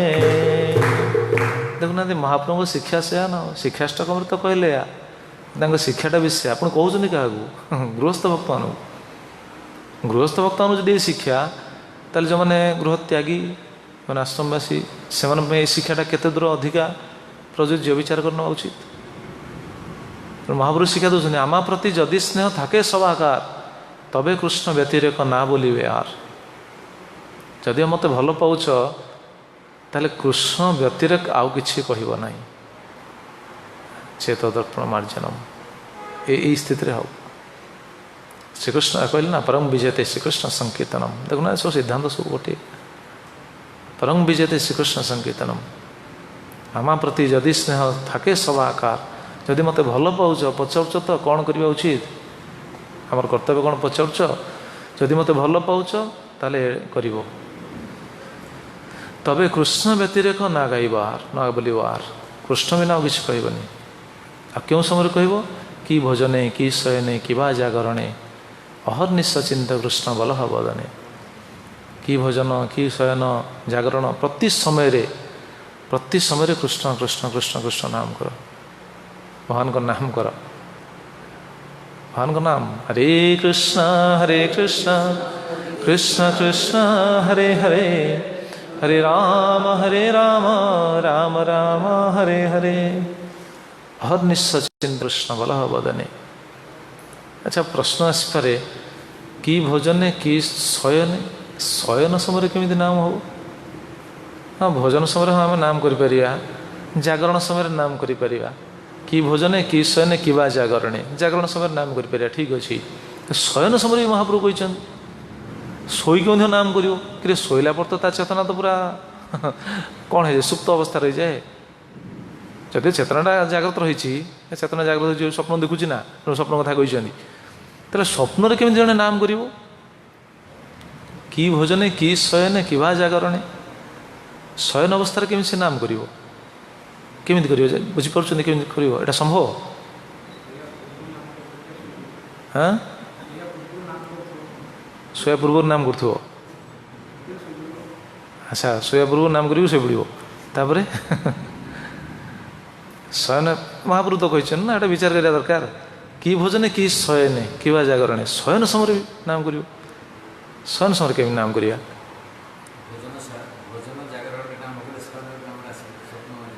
अच्छा प्रकृत में आमर कहवा तात्पर्य जहाँ कहते ठीक आप जहाँ कहले ठीक से भी जहाँ कहले ठीक नाम प्रति जो श्रद्धा आसो रुचि आसो ताहले आमर प्रतिक्रिया भितर नामटा स्वाभाविक हम प्रतिक्रिया भितर एटा अनुभवर विषय आप नाम प्रति यदि श्रद्धा आसो खाली जपमाला धरले नाम हो से नहीं नामटा हम आपे आपे प्रभुपाद लीला गोटे आप शुणी आश्चर्य हो प्रभुपाद विदेश गोटे जगार गोटे इंटरव्यू को जाइछन्ती पूर्व भी शुणी आप इंटरव्यू को जाइछन्ती इंटरव्यू पाई पूरा सब सेट होइछि कि इंटरव्यू समय रे समस्ते पूरा अपेक्षा कर रही कि गोटे ऑड साउंड गोटे बाहर साउंड सिस्टम गोटे ऑड साउंड गोटे खाली गोटे गंभीर साउंड कौन गोटे बाहर सब आश्चर्य साउंड आम तो सब सिस्टम तो ठीक अच्छे मेसीन तो ठीक अच्छे इक्विपमेंट तो सब ठीक सब तो ठीक अच्छे गोटे ऑड साउंड कौन गोटे बाहर गोटे हमिंग टाइप साउंड हो समस्त आश्चर्य हमिंगटा हो कौटे साउंडटा बाहर समस्त देखिए केते चेक चाक कले आमर सीना आमर भारतीय इंस्ट्रुमेंट बा इक्विपमेंट आ भारतीय इंजीनियर केमी विदेशी सब जंत्रपाति केमी तो विदेशी लोक से सब जंत्रपाति पूरा हाईटेक सब जंत्रपाति तो से चेक चाक कर देखले कौटी किसी पाइले कौटी सब तो ठीक अच्छे साउंडटा आसूँ कौटू हमिंग हो कौटू से सब चेक कर शेष आसी पहुँचले प्रभुपाद पाखे जो माइक्रोफोन लगे से पाखु आसी पहुँचले से काले से किसी थी से आसी पहुँची जो देखी से समय देखले कौन ना जो साउंडटा बाहर था प्रकृत में प्रभुपाद ही से साउंडटा को बाहर करते मैंने प्रभुपाद से साउंडटा बाहर कर माइक रे जाऊँगी गोटे हमिंग हो रूम सारा तेणु समस्ते आश्चर्य आसी साउंडटा कौटू देखिए प्रभुपाद साउंडटा बाहर कर प्रभुपाद कौन प्रभुपाद साउंड कौन हरे कृष्ण कृष्ण कृष्ण हरे हरे राम राम राम एटा हूँ स्वाभाविक तांकर ये नामटा नामटा स्वाभाविक तेणु जेहेतु स्वाभाविक तेणु से नामटा बाहर ऑटोमेटिक ये गोटे इंटरव्यू कौन गोटे टीवी इंटरव्यू समय यहाँ घटना प्रभुपाद कौ जगह मोर एक्जाक्ट मन पड़ुनि तो से कहले क्यों बाबा आमे आमे चिंतित हो साउंड कौट हो साउंडटा तो आपण पाखर बाहर प्रभात कहले ना मुझे तो किसी डिस्टर्ब करनी मो नाम करुँची प्रभात कहले मुझे तो नाम करुँची मुझे तो क्या डिस्टर्ब करनी आपड़ सीना नाम कर आमे समस्त चिंतार पड़े कौन एटा साउंड बाहर कहवा तात्पर्य या जे कि भोजने कि शयने कि जागरणे शयन समय केमी नाम करिया अभ्यास अभ्यास जदि करा जाए ताले शयन समय भी नाम आसो से प्रभु जमी कहले आम शयन समय नाम माने आम शोवा समय से कहुए शोवा समय किसी नाम कर शोवा उचित एटा समस्त भी अनुभव थी अनुभव आसो आप अभ्यास करूँ अनुभव मु करछि एबे होनी कहुए पारे नुआ समय अनुभव करूँ नाम करी करी करी प्राय गोटे अभ्यास से समय तो गोटे कौन श्रद्धा ना जपमाला धरिकी माने नाम करी करी शोई जाइथु रात्रि भी निद लगी भी नाम चलती माने जानी पारे नाम चलती हम बर्तमान हृदय वज्र है अपराधी अपराध फले मम हृदय है वज्र सम अपराध जो बर्तमान हृदय वज्र है आनी से बारंबार शुणा दरकार शुणी शुणी से अभ्यास कले पुणी हम तेणु आम जब नाम जमी उदाहरण दि जाए दिन सारा आम जहाँ करुचे रातिर स्वप्न से विषय देखुचे कि नहीं दिन सारा जो आक्टिविटीज आम कौन निजुक्त थिबा रातिर से कौन से जिनसटा स्वप्न आसो जदि नाम प्रति आम श्रद्धा आसो नाम प्रति जो रुचि आसो आम यदि श्रद्धार सहित नाम करथिबा ताले स्वप्न में नाम आसो एटा भगवान देखी थे अनुभव से भाई थी कहार कहार स्वप्न नाम करेंगे अनुभव अच्छी कहार कहीं तो कहे ठीक अच्छे कह आवश्यक नहीं कि अनुभव आसो सत्य कथा से महाप्रभु कहले जदि मत भल पाउच ताले ये काम कर कि भोजने कि शयने कि जागरणे अहर्निश चिंता कृष्ण बल हवदानी सबु समय यहाँ आमर कूलवृत्ति आम जो कूलधंदा आम कौन कि ଯେମିତି ବାହାରେ ସବୁ କୂଳବୃତ୍ତି ରହିଛି, ବ୍ରାହ୍ମଣର କୂଳବୃତ୍ତି ସେ ତାର କରିବ, ବୈଶ୍ୟ ତାର କୂଳବୃତ୍ତି କରିବ। କୂଳବୃତ୍ତି ସେମାନେ ତାଙ୍କର କରନ୍ତି କି ନାହିଁ? ସେଟା ଛାଡ଼ିପାରିବେ କି? ଛାଡ଼ିପାରିବେନି। ଆମର କୂଳବୃତ୍ତି କ'ଣ? ବୈଶ୍ୟମାନଙ୍କର କୂଳବୃତ୍ତି କ'ଣ ଆଉ? ହଁ, କୌଳିକ ବୃତ୍ତି। କୌଳିକ ବୃତ୍ତି କ'ଣ ଆଉ ଆମର? ଏହା ତ କୌଳିକ ବୃତ୍ତି କ'ଣ? ମହାପ୍ରଭୁ ଯାହା ଶିକ୍ଷା ଦେଇଛନ୍ତି, କି ଭଜନ କି ଶୟନ କି ବା ଜାଗରଣେ ଅହର୍ନିଶ ଚିନ୍ତା କୃଷ୍ଣ ଭଲ ହବ ବଦନେ, ତେବେ ଯାଇ ଚେତଦର୍ପଣ ମାର୍ଜନ ହେବ ନା, ନଚେତ କେମିତି ହେବ? ସେଥିପାଇଁ କହୁଛନ୍ତି ନଚେତ କ'ଣ? ଖାଲି ଚିନ୍ତା ଆସିବ। ସଂସାର ଥିବା ଲୋକଙ୍କର କ'ଣ ଚିନ୍ତା ଆସୁଛି କି? ଘର ମୋର, ପରିବାର ମୋର, ଶରୀର ମୋର, କେମିତି ପୋଷିବି, କେମିତି କ'ଣ କରିବି, କେବଳ ସେଇ ଚିନ୍ତା। ଘର, ପରିବାର, ସ୍ତ୍ରୀ, ପୁତ୍ର, କନ୍ୟା, ଗାଡ଼ି ଘୋଡ଼ା, ଏହି ଚିନ୍ତାରେ କେବଳ ରାତିରେ ସ୍ୱପ୍ନ ବିଷୟ ଆସିବ। ଆମର କ'ଣ ଚିନ୍ତା ଆସିବ? ଆମର ଘର, ପରିବାର ଏଇସବୁ ନଥାଇପାରେ। ଲାଭ, ପୂଜା, ପ୍ରତିଷ୍ଠା, ମାନ ସମ୍ମାନ ଏଇସବୁ। ବହୁତ ବଡ଼ ପ୍ରଭୁପାଦ ମହାରାଜ କୁହନ୍ତି, this is the last snare of maya. ମାୟାର ଏ ଶେଷ ଜନ୍ତା, ଲାଭ, ପୂଜା, ପ୍ରତିଷ୍ଠା। ତେଣୁ ଭଗବାନଙ୍କ ନାମ ଆସିବନି ସହଜରେ, ଅଭ୍ୟାସ କରିବା ଉଚିତ ବାରମ୍ବାର। ଆମ ଡ୍ୟୁଟି ବା କୌଳିକ ବୃତ୍ତି ଯାହାକୁ ହେଲା। ଶ୍ରୀ ଶ୍ରୀମଦ୍ ହଳଧର ସ୍ୱାମୀ ମହାରାଜ ସେ କଥା କୁହନ୍ତି ନା, ଆର୍ମିରେ ଯେଉଁମାନେ ଜଏନ୍ କରିଛନ୍ତି, ସିଆର୍ପିଏଫ୍ରେ ଯେଉଁମାନେ ଜଏନ୍ କରିଛନ୍ତି, ଦେଖୁନା ସେମାନେ ପୁରା ଜୀବନକୁ ବାଜି ଲଗାଇ ଦେଉଛନ୍ତି। ତାଙ୍କ ପାଇଁ କେବଳ ଗୋଟିଏ ଜିନିଷ, ତାଙ୍କ ସ୍ଲୋଗାନଟା କ'ଣ କି? ଡୁ ଅର୍ ଡାଏ, କର ବା ମର। ସେମାନେ କ'ଣ ପଛଘୁଞ୍ଚା ଦେଉଛନ୍ତି ନା? ପଛଘୁଞ୍ଚା ନାହିଁ। ସେମାନେ ତ କହୁଛନ୍ତି ନା, ସେମାନେ ଯେଉଁ କଥାରେ ଅଛି ପଛଘୁଞ୍ଚା ନାହିଁ ବୀରର ଜାତକେ, ସେମାନଙ୍କ ପାଇଁ ସେଇଟା ପ୍ରଯୁଜ୍ୟ ନା। ସେ ଯୁଦ୍ଧରେ ବରଂ ମୃତ୍ୟୁବରଣ କରିବେ କିନ୍ତୁ ଆଗକୁ ଚାଲିବେ। ଆମର କ'ଣ? ଗୁରୁପାଦାଶ୍ରିତ ହେଇକି ନାମ ଗ୍ରହଣ କଲା ପରେ ଆମର ସେଇଟା ହିଁ କୌଳିକ ବୃତ୍ତି ନା। ଆଉ ଯାହା ବି ଆସୁ ଗୁରୁଙ୍କୁ ଛାଡ଼ିବାର ନାହିଁ କି ନାମ ଛାଡ଼ିବାର ନାହିଁ। ଆମେ ଛାଡ଼ିନେ କିନ୍ତୁ ଆଗକୁ ବଢ଼ିବା ଦରକାର। ତାର ଅର୍ଥ ନୁହେଁ ଯେ ଆମେ ସବୁ ଛାଡ଼ି ଦେଇଛେ, ମୁଁ ସେ କଥା କହୁନି, କିନ୍ତୁ ସେଇଥିରେ ଆଗକୁ ବଢ଼ିବା ଦରକାର, ଶ୍ରଦ୍ଧା ବଢ଼ିବା ଦରକାର, ଅଧିକା ନାମ କରିବା ଦରକାର। ପ୍ରଭୁପାଦ ମହାରାଜ ଯେତେବେଳେ ସବୁ ଦୀକ୍ଷା ଦିଅନ୍ତି, ଯେଉଁ ନାମ କଥା କୁହନ୍ତି, ମାଳା ଦିଅନ୍ତି, କେତେ ମାଳା କରିବା ପାଇଁ କୁହନ୍ତି? ଭକ୍ତି ସିଦ୍ଧାନ୍ତ ସରସ୍ୱତୀ ଠାକୁର ଯେତେବେଳେ ମାଳା ଦେଉଥିଲେ, ନାମ ପାଇଁ କହୁଥିଲେ ତାଙ୍କ ଶିଷ୍ୟମାନଙ୍କୁ, ସେ କ'ଣ କହୁଥିଲେ? କେତେ ନାମ କରିବା ପାଇଁ କହୁଥିଲେ? 1,00,000 ନାମ, 64 ମାଳା କରିବା ପାଇଁ କହୁଥିଲେ। କିନ୍ତୁ ପ୍ରଭୁପାଦ ମହାରାଜ ଯେତେବେଳେ ଦୀକ୍ଷା ଦେଲେ ତାଙ୍କ ଶିଷ୍ୟମାନଙ୍କୁ, ବା ଆମ ପରମ୍ପରାରେ ଆମେ ବର୍ତ୍ତମାନ ସୁଦ୍ଧା ଯାହା ପ୍ରାପ୍ତ ହେଇ ଆସୁଛେ, ପ୍ରଭୁପାଦ ନିର୍ଦ୍ଦେଶଟା କ'ଣ? ପ୍ରଭୁପାଦ କହିଛନ୍ତି 16 ମାଳା କର ବୋଲି। ଆମେ କହୁଛେ ପ୍ରଭୁପାଦ କହିଛନ୍ତି 16 ମାଳା କର, କିନ୍ତୁ ଏଇଟା ଠିକ୍ ନୁହଁ। ପ୍ରଭୁପାଦ କ'ଣ କହିଛନ୍ତି? ଆଟଲିଷ୍ଟ ମିନିମମ୍ 16 ମାଳା କର। ପ୍ରଭୁପାଦ କହିନାହାନ୍ତି 16 ମାଳା କର, 16 ମାଳାରେ ସନ୍ତୁଷ୍ଟ ହେଇଯା, ପ୍ରଭୁପାଦ କହିନାହାନ୍ତି। ପ୍ରଭୁପାଦ କହିଛନ୍ତି ମିନିମମ୍ 16 ମାଳା କର। 16 ମାଳାଟା ମିନିମମ୍, ତାପରେ ତୁମେ ଅଧିକା କର, କମ୍ସେ କମ୍ 16 ମାଳା କର। ତେଣୁ ଆମେ ଯେଉଁ ନାମ କରୁଛେ, ଆମ ପାଇଁ ଶିକ୍ଷା, ନାମ ସୁଷ୍ଠୁ ଭାବେ ଗୋଟେ ଜାଗାରେ ବସିକି କରିବା ଉଚିତ। କିଏ ଆମେ ଗୋଟେ ଜାଗାରେ ବସିକି କଲେ ନିଦ ଲାଗୁଛି, ଠିକ୍ ଅଛି, ଶରତ ଜଳସ୍ୱର ନିଦ ଆସିବ। ନିଦ ଆସିଲା ମାନେ ସେଇ ଉଠିକି ସେଇ ପାଖାପାଖି ବୁଲିକି ନାମ କରିବେ। ପ୍ରଭୁପାଦ ବି ରୁମ୍ ଭିତରେ ଯେମିତି ନାମ କରନ୍ତି, ଜପ କରନ୍ତି, ସେ ପାଖାପାଖି ବୁଲି ନାମ କରିବେ। 16 ମାଳଟା ନିର୍ଦ୍ଦିଷ୍ଟ ନାମଟା, ନିର୍ଦ୍ଦିଷ୍ଟ ସଂଖ୍ୟକ ନାମଟା ସେଭଳି କରିବା ଉଚିତ। ଅଧିକା ନାମ ଆପଣ ଅଲଗା ଯେକୌଣସି ଉପାୟରେ କରିପାରନ୍ତି।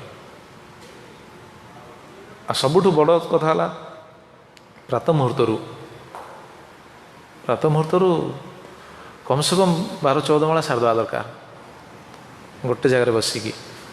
ଆମର ଅଭ୍ୟାସ ନାହିଁ, ଆମ ପାଇଁ ଏଇଟା କଷ୍ଟକର ହେଇପାରେ, କିନ୍ତୁ ଅଭ୍ୟାସ କରିବା ପାଇଁ ପଡ଼ିବ। ଅଭ୍ୟାସ କରିବା ପାଇଁ ପଡ଼ିବ। ନିଦ ଯଦି ଆସୁଛି ତାହେଲେ ବୁଲିକି ଜପ କରିବା। ବୁଲିବାର ଅର୍ଥ ନୁହେଁ ଯେ ଯାଇ ମର୍ଣ୍ଣିଂ ୱାକ୍ କରି ଜପ କରିବା, ନାହିଁ, ସେଇଟା ନୁହଁ। ନିର୍ଦ୍ଦିଷ୍ଟ ସ୍ଥାନରେ ବୁଲିକି ଜପ କରିବା। ତେଣୁ ଏଇଟା ହେଉଛି ଆମର କୌଳିକ ବୃତ୍ତି। ଆମେ ଏ କଥାରେ କହୁଥିଲେ ଷ୍ଟ୍ରଙ୍ଗ ଡିଟରମିନେସନ୍, ନାଇଁ ଆମକୁ ନାମରେ ନିଷ୍ଠା ଆଣିବା ପାଇଁ ପଡ଼ିବ, ତେବେ ଯାଇକି ଚେତଦର୍ପଣ ମାର୍ଜନ ହେବ, ନଚେତ ହେବନି।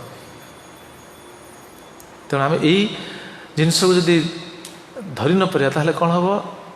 ଏ ଅବିଦ୍ୟା ରୂପ ମଳ ଯେଉଁ ଗ୍ରାସ ହେଇଛି, ହୃଦୟ ଭିତରେ ଯେଉଁ ଆଚ୍ଛାଦିତ ହେଇକି ରହିଛି, ଏଇଟା କଟିବନି ସହଜରେ। ସମ୍ବନ୍ଧଟାକୁ ଯୋଡ଼ିବା ପାଇଁ ପଡ଼ିବ, ଗୁରୁଙ୍କ ସହିତ, କୃଷ୍ଣଙ୍କ ସହିତ, ନାମ ସହିତ ଯୋଡ଼ିବା ପାଇଁ ପଡ଼ିବ। କାରଣ ଆତ୍ମାର ଏଇଟା ବା ସ୍ୱଭାବ, ସେ ସମ୍ବନ୍ଧ ଯୋଡ଼ିବ, କାହା ନା କାହା ସହିତ ସମ୍ବନ୍ଧ ଯୋଡ଼ିବ ହିଁ ଯୋଡ଼ିବ। ଯଦି ଆମେ ଗୁରୁକୃଷ୍ଣଙ୍କ ସହିତ ସମ୍ବନ୍ଧ ନ ଯୋଡ଼ି ପାରୁଛେ, ନାମ ସହିତ ଯଦି ସମ୍ବନ୍ଧ ନ ଯୋଡ଼ି ପାରୁଛେ, ଡ୍ୟୁଟି ସହିତ ସମ୍ବନ୍ଧ ଯୋଡ଼ି ପାରୁନେ, भागवतम सहित शास्त्र सहित संबंध जोड़ी पारे जदि यही संबंधटा जोड़ी होनी ताले निश्चित स्वाभाविक इतर वस्तु प्रति संबंध जोड़ निश्चित। इतर वस्तु माने शारीरिक वस्तु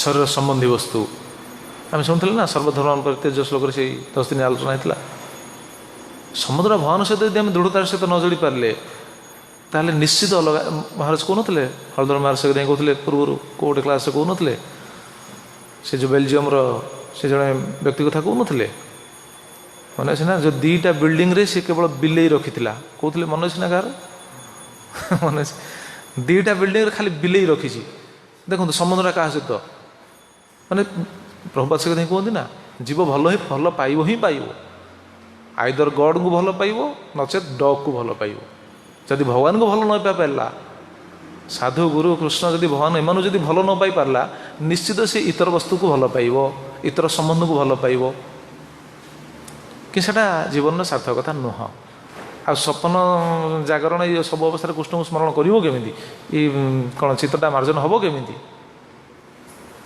पूरा मार्जन करिया दरकार मार्जन मार्जन कहुई थरे सफा कथा कहुई मार्जन करिया पड़ो बारंबार बारंबार कारण गुरुकृष्ण आमको ही प्रेम देवे देखो एक कथा भक्ति ठाकुर कहते टीकारे जीवस्य शुद्ध स्वरूपे जत शुद्ध चित्तं तस्मिन् माया आवरण रूप अविद्यामल दूषित सती चित्त दर्पण से कार्य अक्षमत्वं सुतरां घटते कितने स्पष्ट भक्ति ठाकुर स्पष्ट वर्णना कर जीवस्य शुद्ध स्वरूपे जत शुद्ध चित्तं जीवर स्वरूपटा कौन आमर स्वरूपटा कौन कि शुद्ध ना हो शुद्ध स्वरूप कहीं कहले जीवर स्वरूपटा शुद्ध कहीं कारण आम हूँ कहार भगवान को अंश तेणु भगवान को अंश है तो आम हेले शुद्ध जीवस्व शुद्ध स्वरूपे जत शुद्ध चित्त तेणु कौन हवा उचित चेतनाटा शुद्ध हवा उचित जेहेतु शुद्ध कौन कौन कह सच्चित आनंद शुद्ध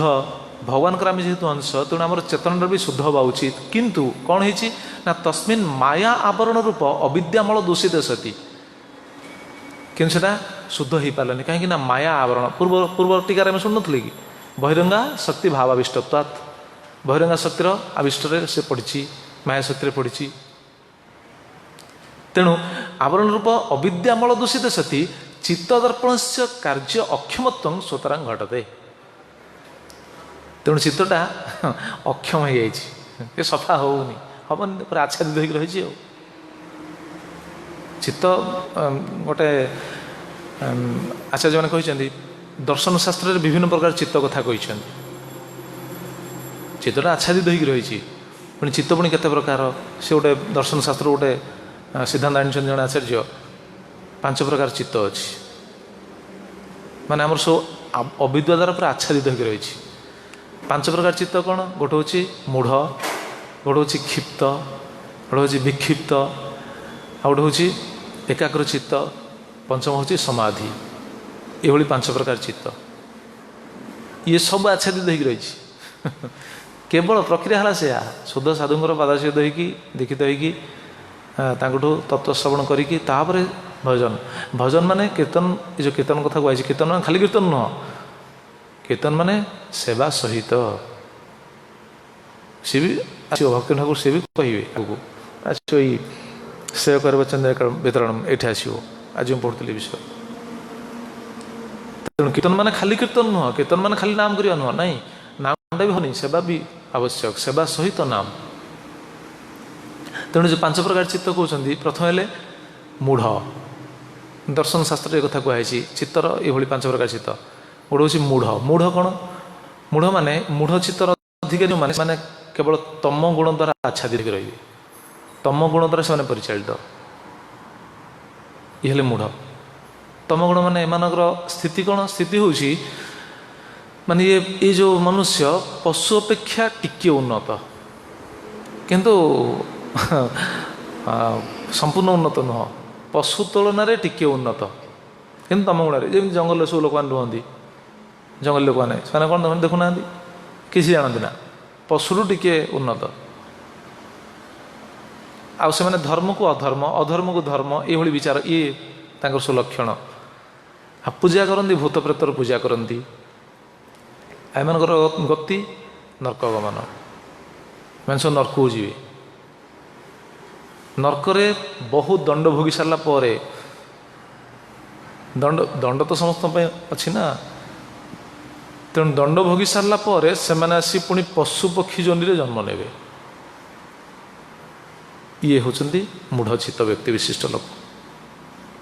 ଆଚ୍ଛା, ତାପରେ ହେଉଛନ୍ତି କ୍ଷିପ୍ତ। କ୍ଷିପ୍ତଚିତ୍ତ ଯେଉଁମାନେ ସେ ଅଧିକାରୀ, ସେମାନେ କ'ଣ ତମ ଏବଂ ରଜଗୁଣ ଦ୍ୱାରା ସେମାନେ ଚାଳିତ। ତମ ଗୁଣ ଆଉ ରଜଗୁଣ। କ୍ଷିପ୍ତ ମାନେ ମୁଁ ଡିକ୍ସନାରୀ ଦେଖୁଥିଲି, କ୍ଷିପ୍ତ ମାନେ ଇତସ୍ତତ, ବାତୁଳ ଯାହା କୁହାଯାଏ, ମାନେ ମନଟା ସ୍ଥିର ନାହିଁ, ଏ କ୍ଷିପ୍ତ। ଏମାନେ ତମ ଏବଂ ରଜଗୁଣ ଦ୍ୱାରା ଚାଳିତ। ଆଉ କୌଣସି ଗୋଟିଏ ବିଷୟରେ ମନ ସ୍ଥିର ହେବନି ତାଙ୍କର। ସବୁବେଳେ ଖାଲି ଗୁରୁଦେବ ସେ କଥା କୁହନ୍ତି, କିରେ ମାଙ୍କଡ଼ ଭଳିଆ ଡେଉଁଛୁ।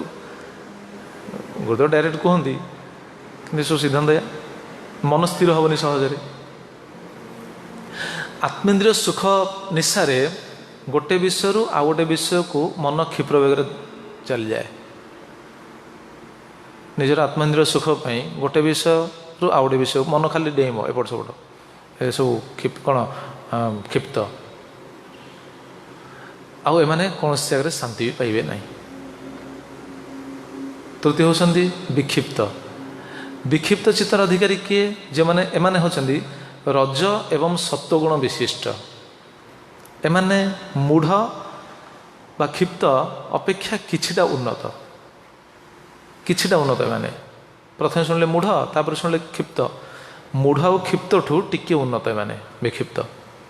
କିନ୍ତୁ ଏମାନଙ୍କର ମନଟା କୌଣସି ଏକ ବିଷୟରେ କିଛି ସମୟ ସ୍ଥିର ରହେ, କିନ୍ତୁ ତାପରେ ପୁଣି ଅନ୍ୟ ଦିଗକୁ ପଳାଇଯାଏ। ଇଏ ବି ସ୍ଥିର ନୁହନ୍ତି। ଏବଂ ଚତୁର୍ଥ ହେଉଛନ୍ତି ଏକାଗ୍ରଚିତ୍ତ। ଏକାଗ୍ରଚିତ୍ତ ଇଏ ଏମାନଙ୍କ ଅପେକ୍ଷା ଉନ୍ନତ। ଏକାଗ୍ରଚିତ୍ତ ଯାହାର ହେବ ସିଏ ହିଁ ସାଧନ ଭଜନ ଠିକ୍ କରିପାରିବ, ନଚେତ କରିପାରିବନି। ଏମାନେ ହେଉଛନ୍ତି ଏଇ ସ୍ତରର ସାଧକମାନେ ସତ୍ୱଗୁଣର ଅଧିକାରୀ। ଏମାନେ ସତ୍ୱଗୁଣ ଅଧିକାରୀ ଏବଂ ଏମାନଙ୍କର ମନ ଗୋଟେ ସ୍ଥାନରେ ସ୍ଥିର ରହିପାରେ।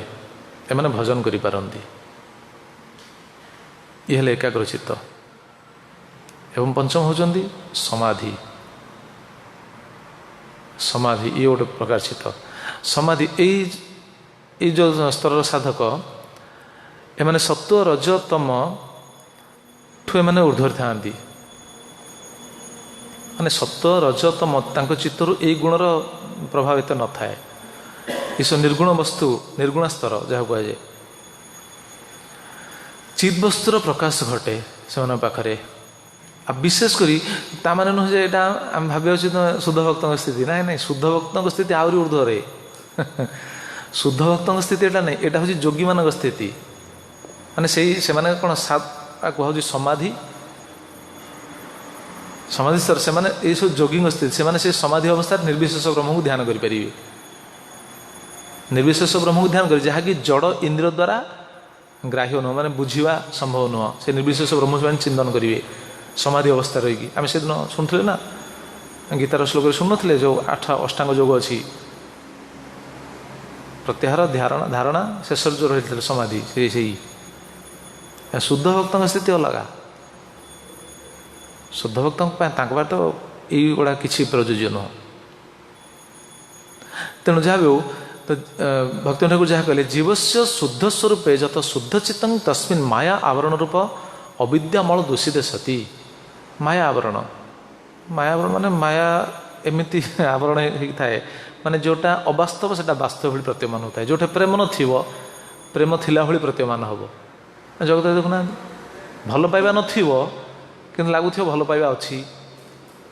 ଏଇଟା ହେଉଛି ମାୟାର ଆବରଣ, ବୁଝିପାରିବନି ଯିବ। ସୁଖ ନଥିବ, ସୁଖ ଭଳି ଲାଗୁଥିବ, ସୁଖ ଭଳି ପ୍ରତୀୟମାନ ହେଉଥିବ ଜଗତରେ।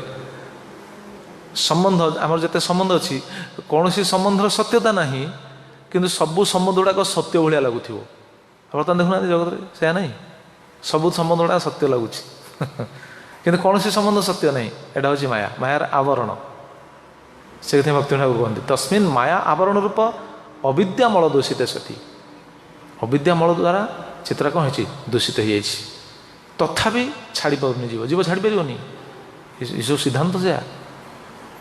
ମାୟା ଆବରଣରେ ରହିଲେ ମଧ୍ୟ ଜୀବ ଛାଡ଼ିପାରିବ ନାହିଁ। କଷ୍ଟ ପାଉଥିବ କିନ୍ତୁ ଛାଡ଼ିପାରିବନି। ଭଗବାନ କହିଛନ୍ତି, ଗୋଟେ ଉଦାହରଣ ଦେଲେ ବୁଝିପାରିବେ। ଯେମିତି ଛୋଟ ଛୁଆ ଚକୋଲେଟ୍ ଖାଏ, ଉଦାହରଣଟା ବୁଝିବା ପାଇଁ।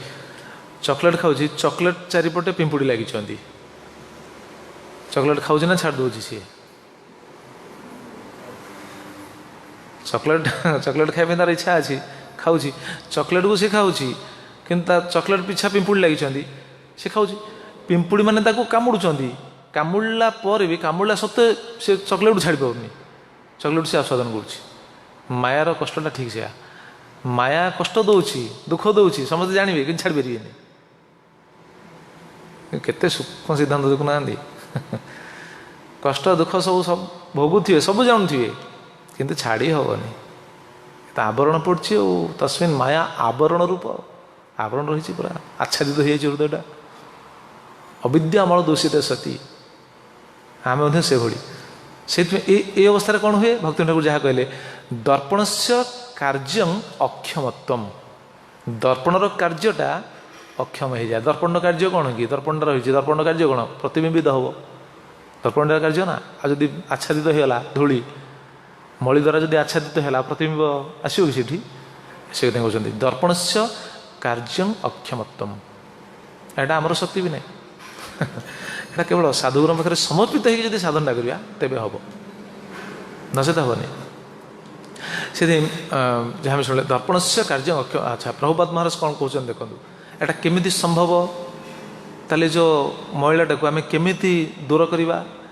ପ୍ରଭୁପାଦ କହିଛନ୍ତି, ଗୋଟେ କ୍ଲାସ୍ ଦେଇଛନ୍ତି ମାୟାପୁରରେ, ପ୍ରଥମ ସ୍କନ୍ଧ ଭାଗବତମର 10ମ ଅଧ୍ୟାୟର 13 ନମ୍ବର ଶ୍ଲୋକର କ୍ଲାସ୍ରେ ପ୍ରଭୁପାଦ ମହାରାଜ ଏ କଥା ହିଁ କହିଛନ୍ତି ମାୟାପୁରରେ।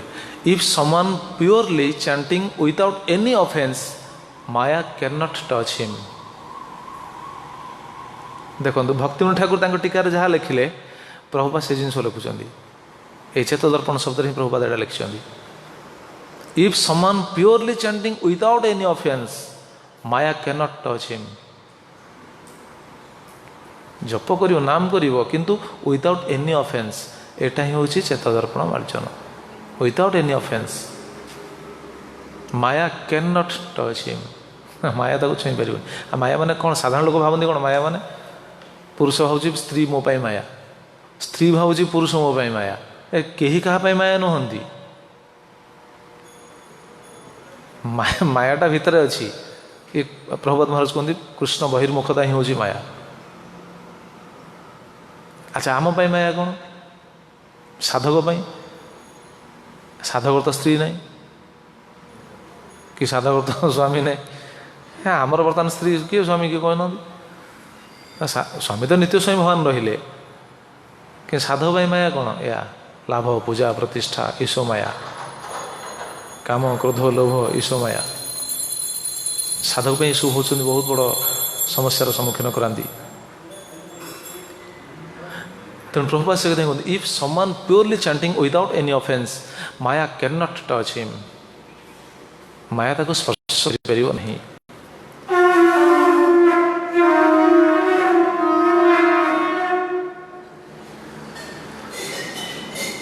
जय श्री श्री गौरनीताय, श्री श्री कृष्ण बलराम, श्री श्री जगन्नाथ बलदेव सुभद्रा महारानी की जय। एवं प्रभुपाद तापर कौन लिखुछन देखंतु। Prabhupada कहउछन्ति, as soon as Maya cannot touch him, then Bhava Mahadavaग्ନି ନିର୍ବାପଣମ୍। as soon as Maya cannot touch him, then Bhava Mahadavaग्ନି ନିର୍ବାପଣମ୍। The blazing fire of material existence extinguished immediately। ତାପରେ ଭବ ମହାଦାବାଗ୍ନି ନିର୍ବାପଣମ୍। ସେଟା ତ ଆମର ଆସିବ ଆଲୋଚନା ଆଗକୁ।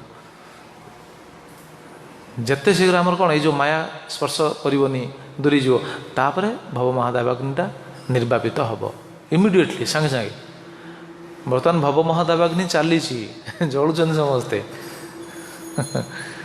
ପ୍ରଭୁପାଦ ସେ କଥା ହିଁ କୁହନ୍ତି, ଦ ବ୍ଲେଜିଂ ଫାୟାର ଅଫ୍ ମେଟେରିଆଲ ଏକ୍ଜିଷ୍ଟେନ୍ସ, ଏଇଟା ଭବ ମହାଦାବାଗ୍ନି। ତେଣୁ ଆମେ ଭାବିବା ଉଚିତ, ଆମେ ସବୁ ନିଜ ଚେଷ୍ଟାରେ ମାୟାକୁ ଦୂର କରିଦେବା, ନିଜ ଚେଷ୍ଟାରେ ଦୁଃଖ ଦୂର କରିଦେବା, ନିଜ ଚେଷ୍ଟାରେ କ୍ଲେଶ ଦୂର କରିଦେବା, ନିଜ ଚେଷ୍ଟାରେ ମାୟା ଦୂର କରିବା, ନିଜ ଚେଷ୍ଟାରେ ଅବିଦ୍ୟା ଦୂର କରିବା, ଇଏ ସମ୍ଭବ ନାହିଁ। ये चेष्टा कौन केवल वृथा वृथा चेष्टा केवल गोटे संभव मैंने गोटे आम संभवर सूत्र रही कौन से जहाँ कहले भक्ति ठाकुर टीकार लादिनी सार वृत्ति वृत्ता भक्ति जदा प्रवर्तेत तदा श्रवण अनंतरं श्रीकृष्ण संकीर्तन प्रादुर्भूय सर्वाणी अविद्यामलानि दूरी करोति। ये टीकार पूरा स्पष्ट कहले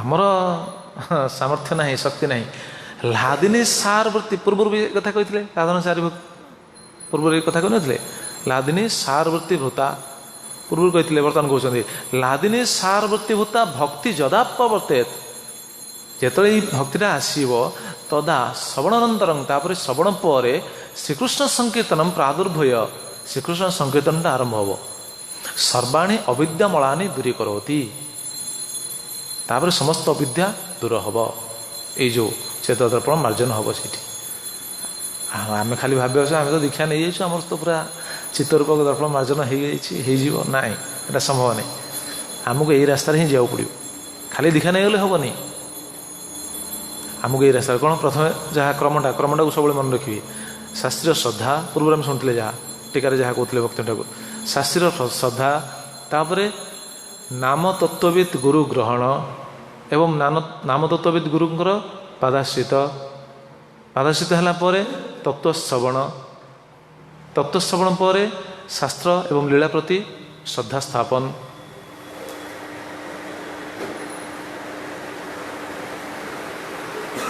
स्थापन तथा आस्वादन एवं तापरे जो कीर्तन तापर कीर्तन शब्द रे कीर्तन विथ सेवा भगवान को सेवा सहित कीर्तन तेबे या हूँ कौन तापरे माया शक्ति जो शक्तिशाली माया परास्त हम चित्तरूपक दर्पणटा मार्जन हम कि मुख्य है कौन श्रवण एकाग्रता सहित श्रवण आम जब श्रवण न करें संभव नहीं से प्रभुपाद बारंबार कहती एकाग्रतार सहित श्रवण एवं एकाग्रतार सहित कीर्तन श्रवण कीर्तन को एकाग्रतार सहित करिया पड़ो ताहले धीरे धीरे धीरे धीरे सब अनर्थ गुड़ाक दूर हम नचेत अनर्थ पुणी अनर्थ दूर हम पुणी निजर शक्ति नहीं पुणी कृपा दरकार आमर भजन साधन सेवा श्रवण कीर्तन सब जहाँ एगुड़ाक सब चलती ठीक से तापर भी अनर्थ दूर हम कृपारे साधु कृपारे नचेत हेनी आम गान कर कि प्रतिदिन प्रेम भक्ति जहाँ होते अविद्या विनाश जाते अविद्याटा केमी विनाश हम प्रेम भक्ति जहाँ होते जहाँ को कृपार प्रेम भक्ति हम तांको कृपार अविद्याटा दूर हम अविद्या कौन कि यही अनर्थ आम अनर्थ को दूर करें आम तो शक्ति नहीं आम तो निशक्ति को आम कौन शक्ति अच्छे अनर्थ को दूर करने आम तो जाने अनर्थ कौन अनर्थ जे आमको केमी ग्रास कर रही एटा तो आम बुझीपारे आ दूर करिया केमी जानिले भी तो छाड़ी पार मैं जमी शुणुले छोट छुआ जमी चॉकलेट खाऊँ पिंपुड़ी कामुड़ी छाड़ी पार्नी से भाई आम जानिले भी कि छाड़ी पारे किसी करें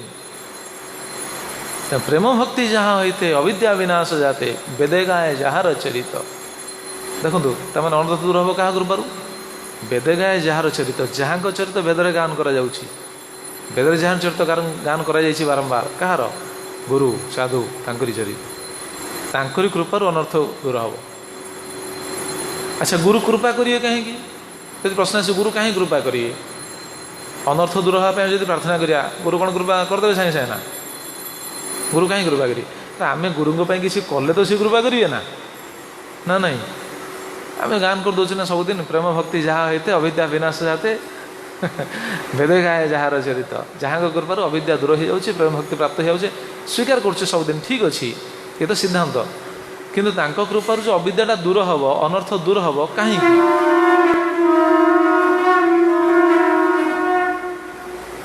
जय श्री श्री गौरनिताय श्री श्री कृष्णराम श्री श्री जगन्नाथ बलदेव सुभद्रा महारानी की तो गुरु कहीं कृपा करिए कौन दरकार गुरु आम उपरे प्रसन्न हेले तो कृपा करिए ना अच्छा गुरु प्रसन्न हेबे कहीं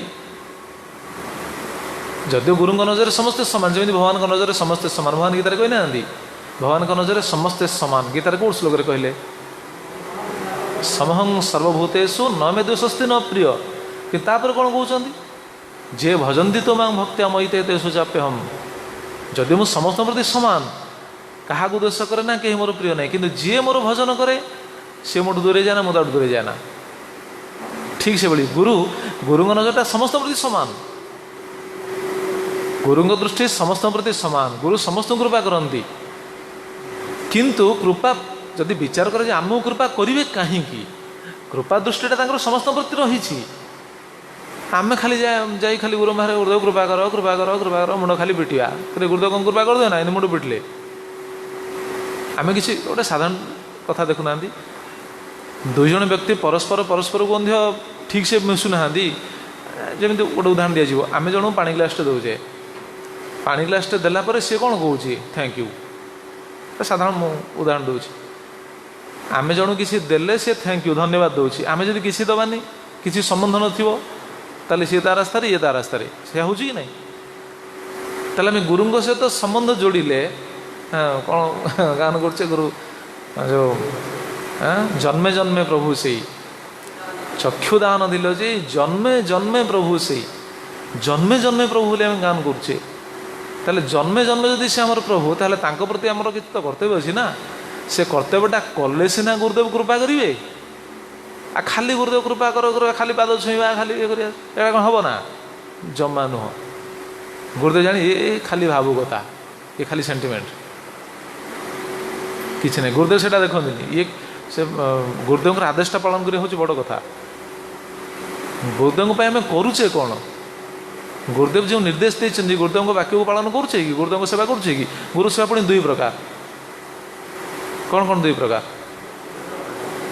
बपु सेवा आउ बाणी सेवा अच्छा बपु सेवा तो समस्ते सुजोग पाती ना बपु सेवा कौन समस्ते सुजोग पाइबे कि तेल आम हूँ बाणी सेवा गुरुदेव संतुष्ट हे कि गुरुंग किसी कले संतुष्ट हे गुरुंग करवा माने गुरुंर बाणी सेवा गुरु आमको जो निर्देश देते से पालन करवा गुरु आमको जो जो निर्देश देते से यथायथ पालन करुचे ताहले कृपाटा आस गुरु न था गुरु यही कौन स्थान न थी पारती यही जगत भी न थी पारती से वैकुंठ पलि जा पारती किंतु कृपाटा आसो कहीं आम ग्रहण करछे ना गुरु रूपे जेहेतु ग्रहण करछे से माध्यम कृपाटा आसो ही आसो जोड़ी है संबंधटा जोड़ी है ना तेणु आसो तो आम आलोचना करते गुरु कृपा करेंगे कहीं आम किसी करवा दरकार किसी नक आम जी खाली कृपा कृपा खाली चित्कार करिया से लाभ नहीं तेणु संबंध दृढ़ हम एवं निष्काम जो सेवाटा करिया गुरुदेव आमको जो सेवार लगे से पुणी निष्काम गुरुदेव क्यों सेवा लगाती गुरुदेव कौन कहते ना समस्ते मोर सेवा कर गुरुदेव समस्त तो निजर कौन बपु सेवार तो सुजोग दे न था किंतु समस्त को सुजोग दे था क्या सेवा करने कृष्ण सेवा करने कृष्ण सेवार जो सेवार आमको नियुक्त कर सेवाटा को दृढ़तार सहित करवा आ विशेषकर नाम गुरुदेव तो नाम देते समस्त को सेटा हूँ बहुत बड़ सेवा गुरुंर नाम करवा नाम सहित विग्रह सेवाई आमको जो जो सब आदेश मिलूँ सेवाई जो आदेश मिलूँ से गुरुदेव कहते श्री सुंदर राधागोविंद गोस्वामी गुरु महाराज कहते आम सेवा कौन जिते भक्त जाकि पचारे गुरुदेव गुरुदेव आम सेवा कौन अथॉरिटी जहाँ कहे से सेवा कर कहते नहीं अथॉरिटी जहाँ कहे प्रकृत में अथॉरिटी दायित्व अथॉरिटी आदेश पालन करा गुरुंर आदेश पालन करवा ठीक अच्छा अथॉरिटी आम तो आमर सेवा योग्यता नहीं अथॉरिटी आम गोटे सेवा दौरान प्राय ये समस्या आसे ये मनरे भावना आसे आमर योग्यता नहीं अथॉरिटी आम गोटे सेवा देदेले कौन करिया सेठी ना सेटा करिया पड़ो करिया पड़ो जमी आम मदन प्रभु कहती मदन मोहन प्रभु कहते नहीं आम बोए करिया समय बोए करिया समय बैग धरी गले पचार प्रभु कुआड़े जी बाबा मोर अच्छा बाबा पचारे मदन मोहन पचारे कहले प्रभु जीवु कुआड़े तो किसी ना बैगटा धरी गले बाट देखा ऑटोमेटिक जाओ बैगटा जो कांधे पड़ो ऑटोमेटिक बाट देखा पलि कुआड़े सत कथा बैगटा कांधे पड़ा तो जीववादी क्या तो मिस क्या तो कह मुझे प्रथम आसती ଜଏନ୍ କଲି ଯେତେବେଳେ ପ୍ରଥମେ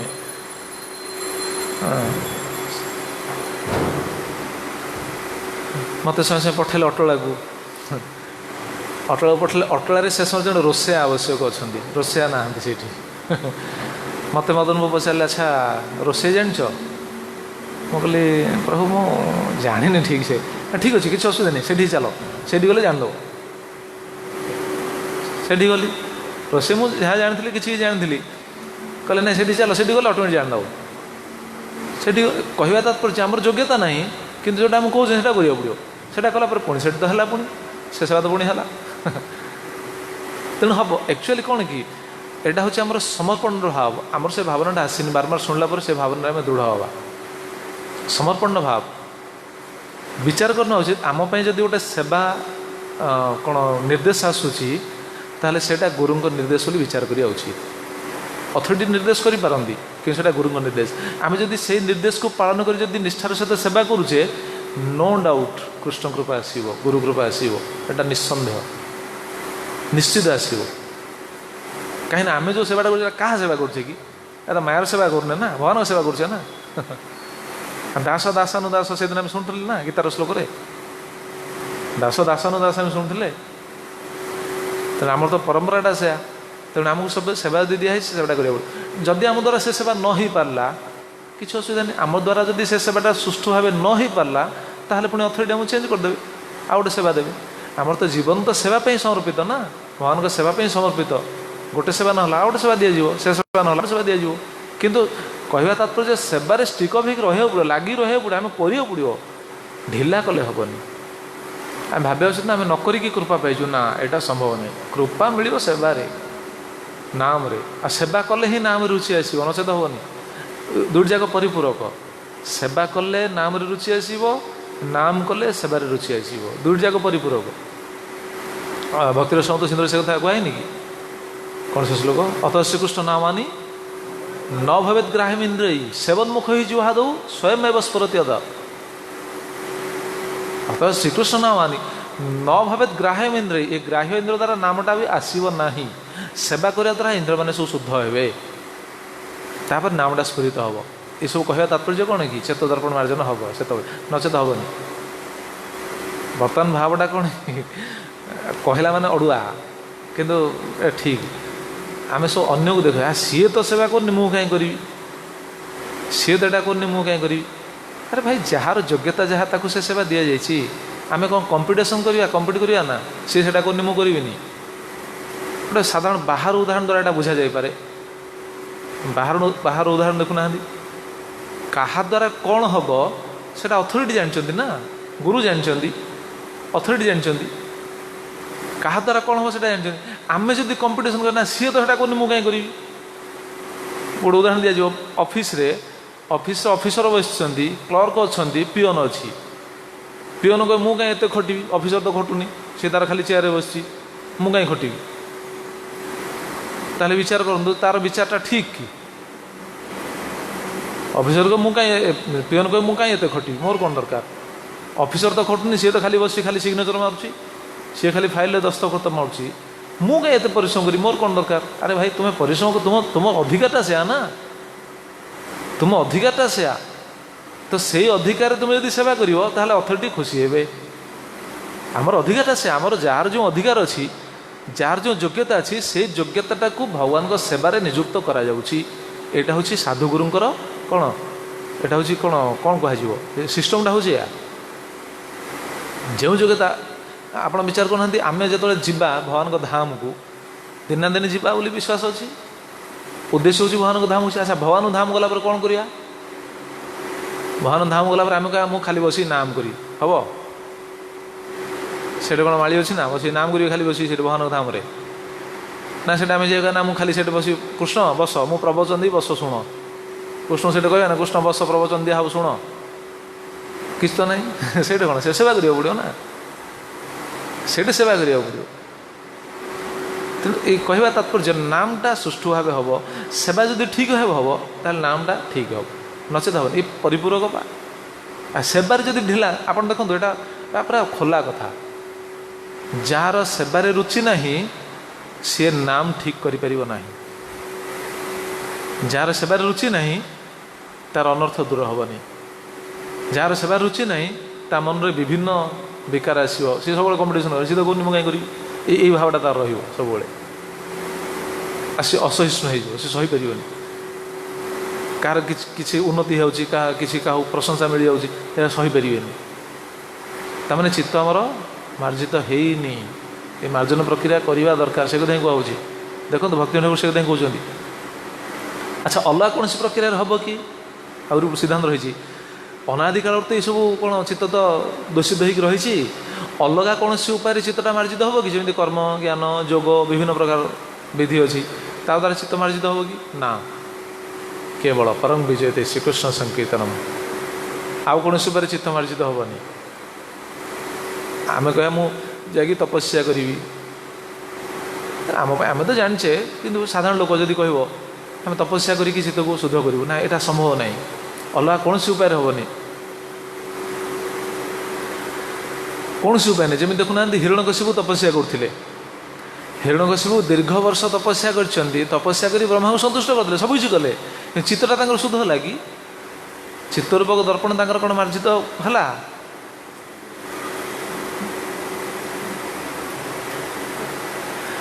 चित्तरूपक दर्पण कौन शुद्ध है मार्जित है ना है देखो सी पुणी भक्त को दोष कले शुद्ध भक्त प्रहलाद महाराज को सी दोष कले भगवान को दोष कले कौन सी उपाय नहीं चित्तरूपक दर्पण मार्जन करने कौन सी उपाय नहीं केवल नाम संकीर्तन से तो महाप्रभु कहले श्रीकृष्ण संकीर्तनम परम विजयते श्रीकृष्ण संकीर्तनम चेत दर्पण मार्जन आ कौन सी उपाय नहीं भक्ति ठाकुर टीका से लादिनी सार वृत्ति भूता भक्ति जदा प्रवर्तते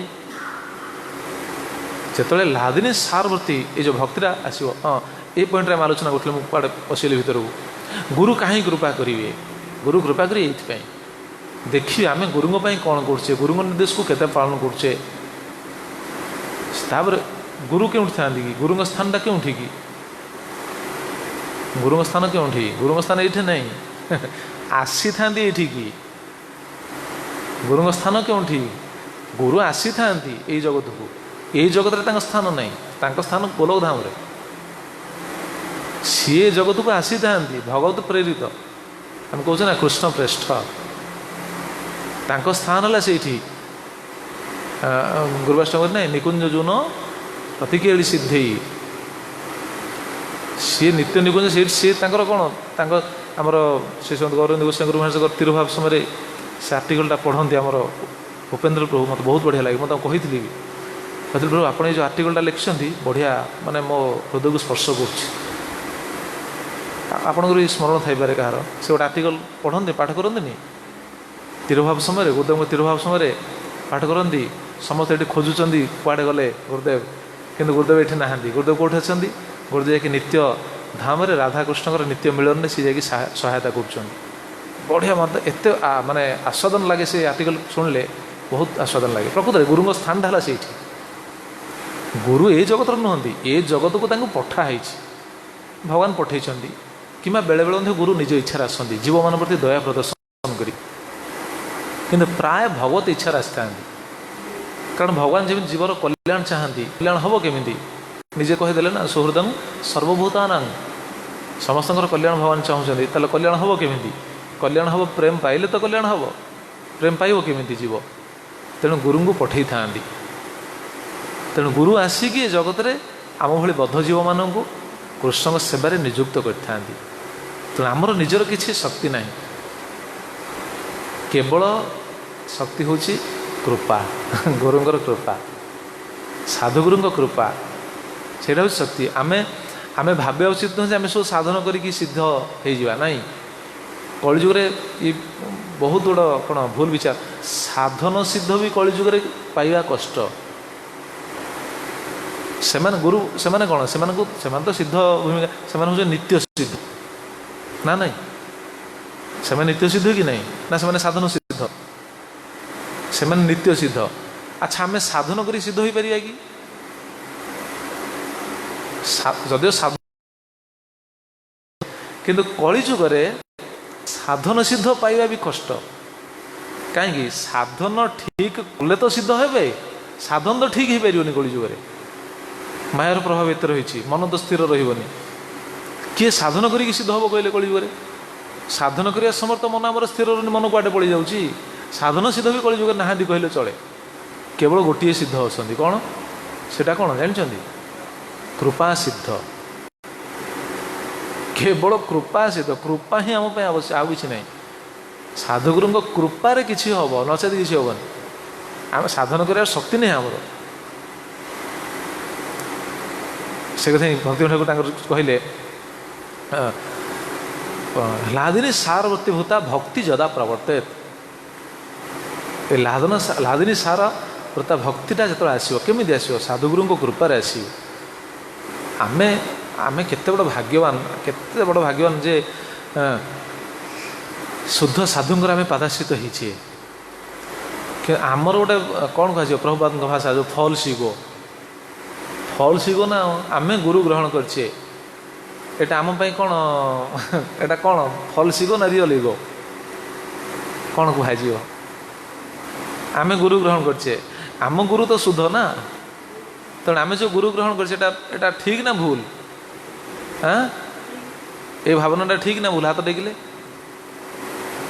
ठीक के जन राजी प्राय समस्त राजी ठीक किंतु आमे कहूचे आम गुरु ठीक आमे शुद्ध गुरु को वर्ण करछे ठीक मना नहीं किंतु आमे जमीती कहूचे आम गुरु होचंदी उपयुक्त आम गुरु होचंदी श्रेष्ठ आम गुरु होचंदी नित्य सिद्ध पार्षद ठीक किंतु गुरु केतବେଳେ कहते मो शिष्य होचे उपयुक्त आमे कहूचे आम गुरु होचंदी ठीक नो डाउट गुरु तो ठीक निश्चित भाव किंतु गुरु केतବେଳେ स्वीकार करछन्ती कि मो ये शिष्य उपयुक्त गुरु जेतବେଳେ स्वीकार करिवे कहिवे सेतବେଳେ जना पड़े कृपाटा आछि आमे खाली कह गुरुदेव गुरुदेव गुरुदेव गुरुदेव अरे जापे गुरुदेव श्रेष्ठ हाँ कि नहीं जापे ता गुरुदेव श्रेष्ठ कहीं आमर गुरु परंपरा तो समस्ते शुद्ध साधु आम परंपरा तो भूल नुह संप्रदाय तो भूल नुह ताने स्व स्व शिष्य माने शिष्य मान स्व स्व गुरु तांको तो श्रेष्ठ ना एटा तो व्यतिक्रम आम तो कहीपर तो भूल बोली कहीपर किंतु गुरु आमको स्वीकार कले कि शिष्य रूपे स्वीकार किंतु कहले कि मोर शिष्य उपयुक्त जमी नारद मुनि कहते प्रचेत मान सभार जाकि कहते मो शिष्य होचन श्रेष्ठ तांकर गुणगान करते जमी राजस्व यज्ञ प्रहलाद महाराज गुणगान कर गुरु शिष्य गुणगान कर माने गुरु प्रसन्न यही जो माया दमन प्रक्रिया ये आमे हजार थर खाली कहवा गुरु गुरु गुरु ठीक अच्छे एटा भल मना नहीं किंतु गुरुंग आम करुचे कौन आम ये जदि भावना यहाँ हूँ कौन प्रभुपाद भाषा यहाँ हूँ फॉल्स ईगो आम भाव आम वैष्णव हो गले देखुना भक्ति ठाकुर भजन से कथा लिखिले आमी तो वैष्णव ए बुद्धि हईले आमी तो वैष्णव ए बुद्धि हईले अमानी ना हब आमी अमानी ना हब आमी प्रतिष्ठा सासी हृदय दूषिबे प्रतिष्ठा सासी हृदय दूषिबे हईबे निरयगामी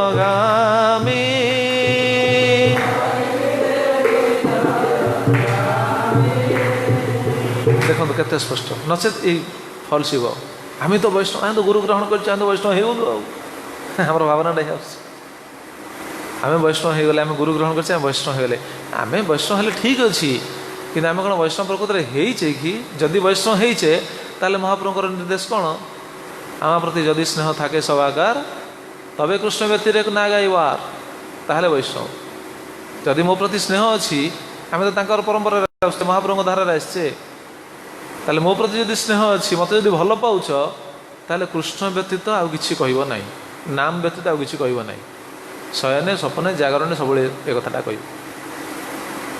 भक्ति ठाकुर से आमी तो वैष्णव ए बुद्धि हईले अमानी ना हब आमी आम अमानी हो पाने हो पारानी तो वैष्णव जो निदु भाविदवा प्रकृति आम धन कौन कि अमानी अमानीटा हूँ आम धन यही श्रीखाष्टमर अच्छी कि नहीं श्रीखाष्टमर आगू ना से श्लोक केते नंबर श्लोक ତୃଣାଦପି ସୁନିଚନ ତରରି ବସେ ସୁନା, ସେ ଯେଉଁ ଶ୍ଲୋକ ଅଛି ଆଗକୁ ଆସିବ, ସେ ତ ଏହାପରେ କେତେ 3 ନା 4 ନମ୍ବର ଶ୍ଲୋକ, 3 ନମ୍ବର ଶ୍ଲୋକ। ଅମାନି ଏଇଟା ହେଉଛି ଆମର ପ୍ରକୃତରେ ଧନ, କିନ୍ତୁ ସେ ଧନଟାକୁ ଆମେ ହରେଇ ଦେଇଛେ। আমি তো বৈষ্ণব এ বুদ্ধি হইলে অমানি না হবা আমি, প্রতিষ্ঠা আসি হৃদয় দূষিবে হইবে নিরয়গামী। অমানি হেবানি আর କ'ଣ ହେବ ପ୍ରତିଷ୍ଠା ଆସିବ। ପ୍ରତିଷ୍ଠା ମାନେ ପ୍ରତିଷ୍ଠା ଆଶା, ଏଇଟା ହେଉଛି ମାୟାର କ'ଣ ପ୍ରଭାବ। ମାୟା ପ୍ଲସ୍କୁ ନେଇଛି ଆଉ ପ୍ରତିଷ୍ଠା ଆଶା, ମୁଁ ତ ବଡ଼, ମୋତେ ସମସ୍ତେ ପୂଜା କରନ୍ତୁ, ମୋତେ ସମସ୍ତେ ବଡ଼ କୁହନ୍ତୁ, ଏଇ ଭାବନାଟା ରହିବ ସ୍ୱାଭାବିକ। ଆମ ଭାବନାଟା ଆଚ୍ଛା, ସାଧୁଗୁରୁଙ୍କ ଭାବନା କ'ଣ? ଗୁରୁଦେବ କ'ଣ କୁହନ୍ତି? ଆଇ ଏମ୍ ଦି କହିନାହାନ୍ତି, ମନେ ନାହିଁ କାହାର? ଗୁରୁଦେବ କହିନାହାନ୍ତି ସବୁବେଳେ I am the lowest of the ଲୋ।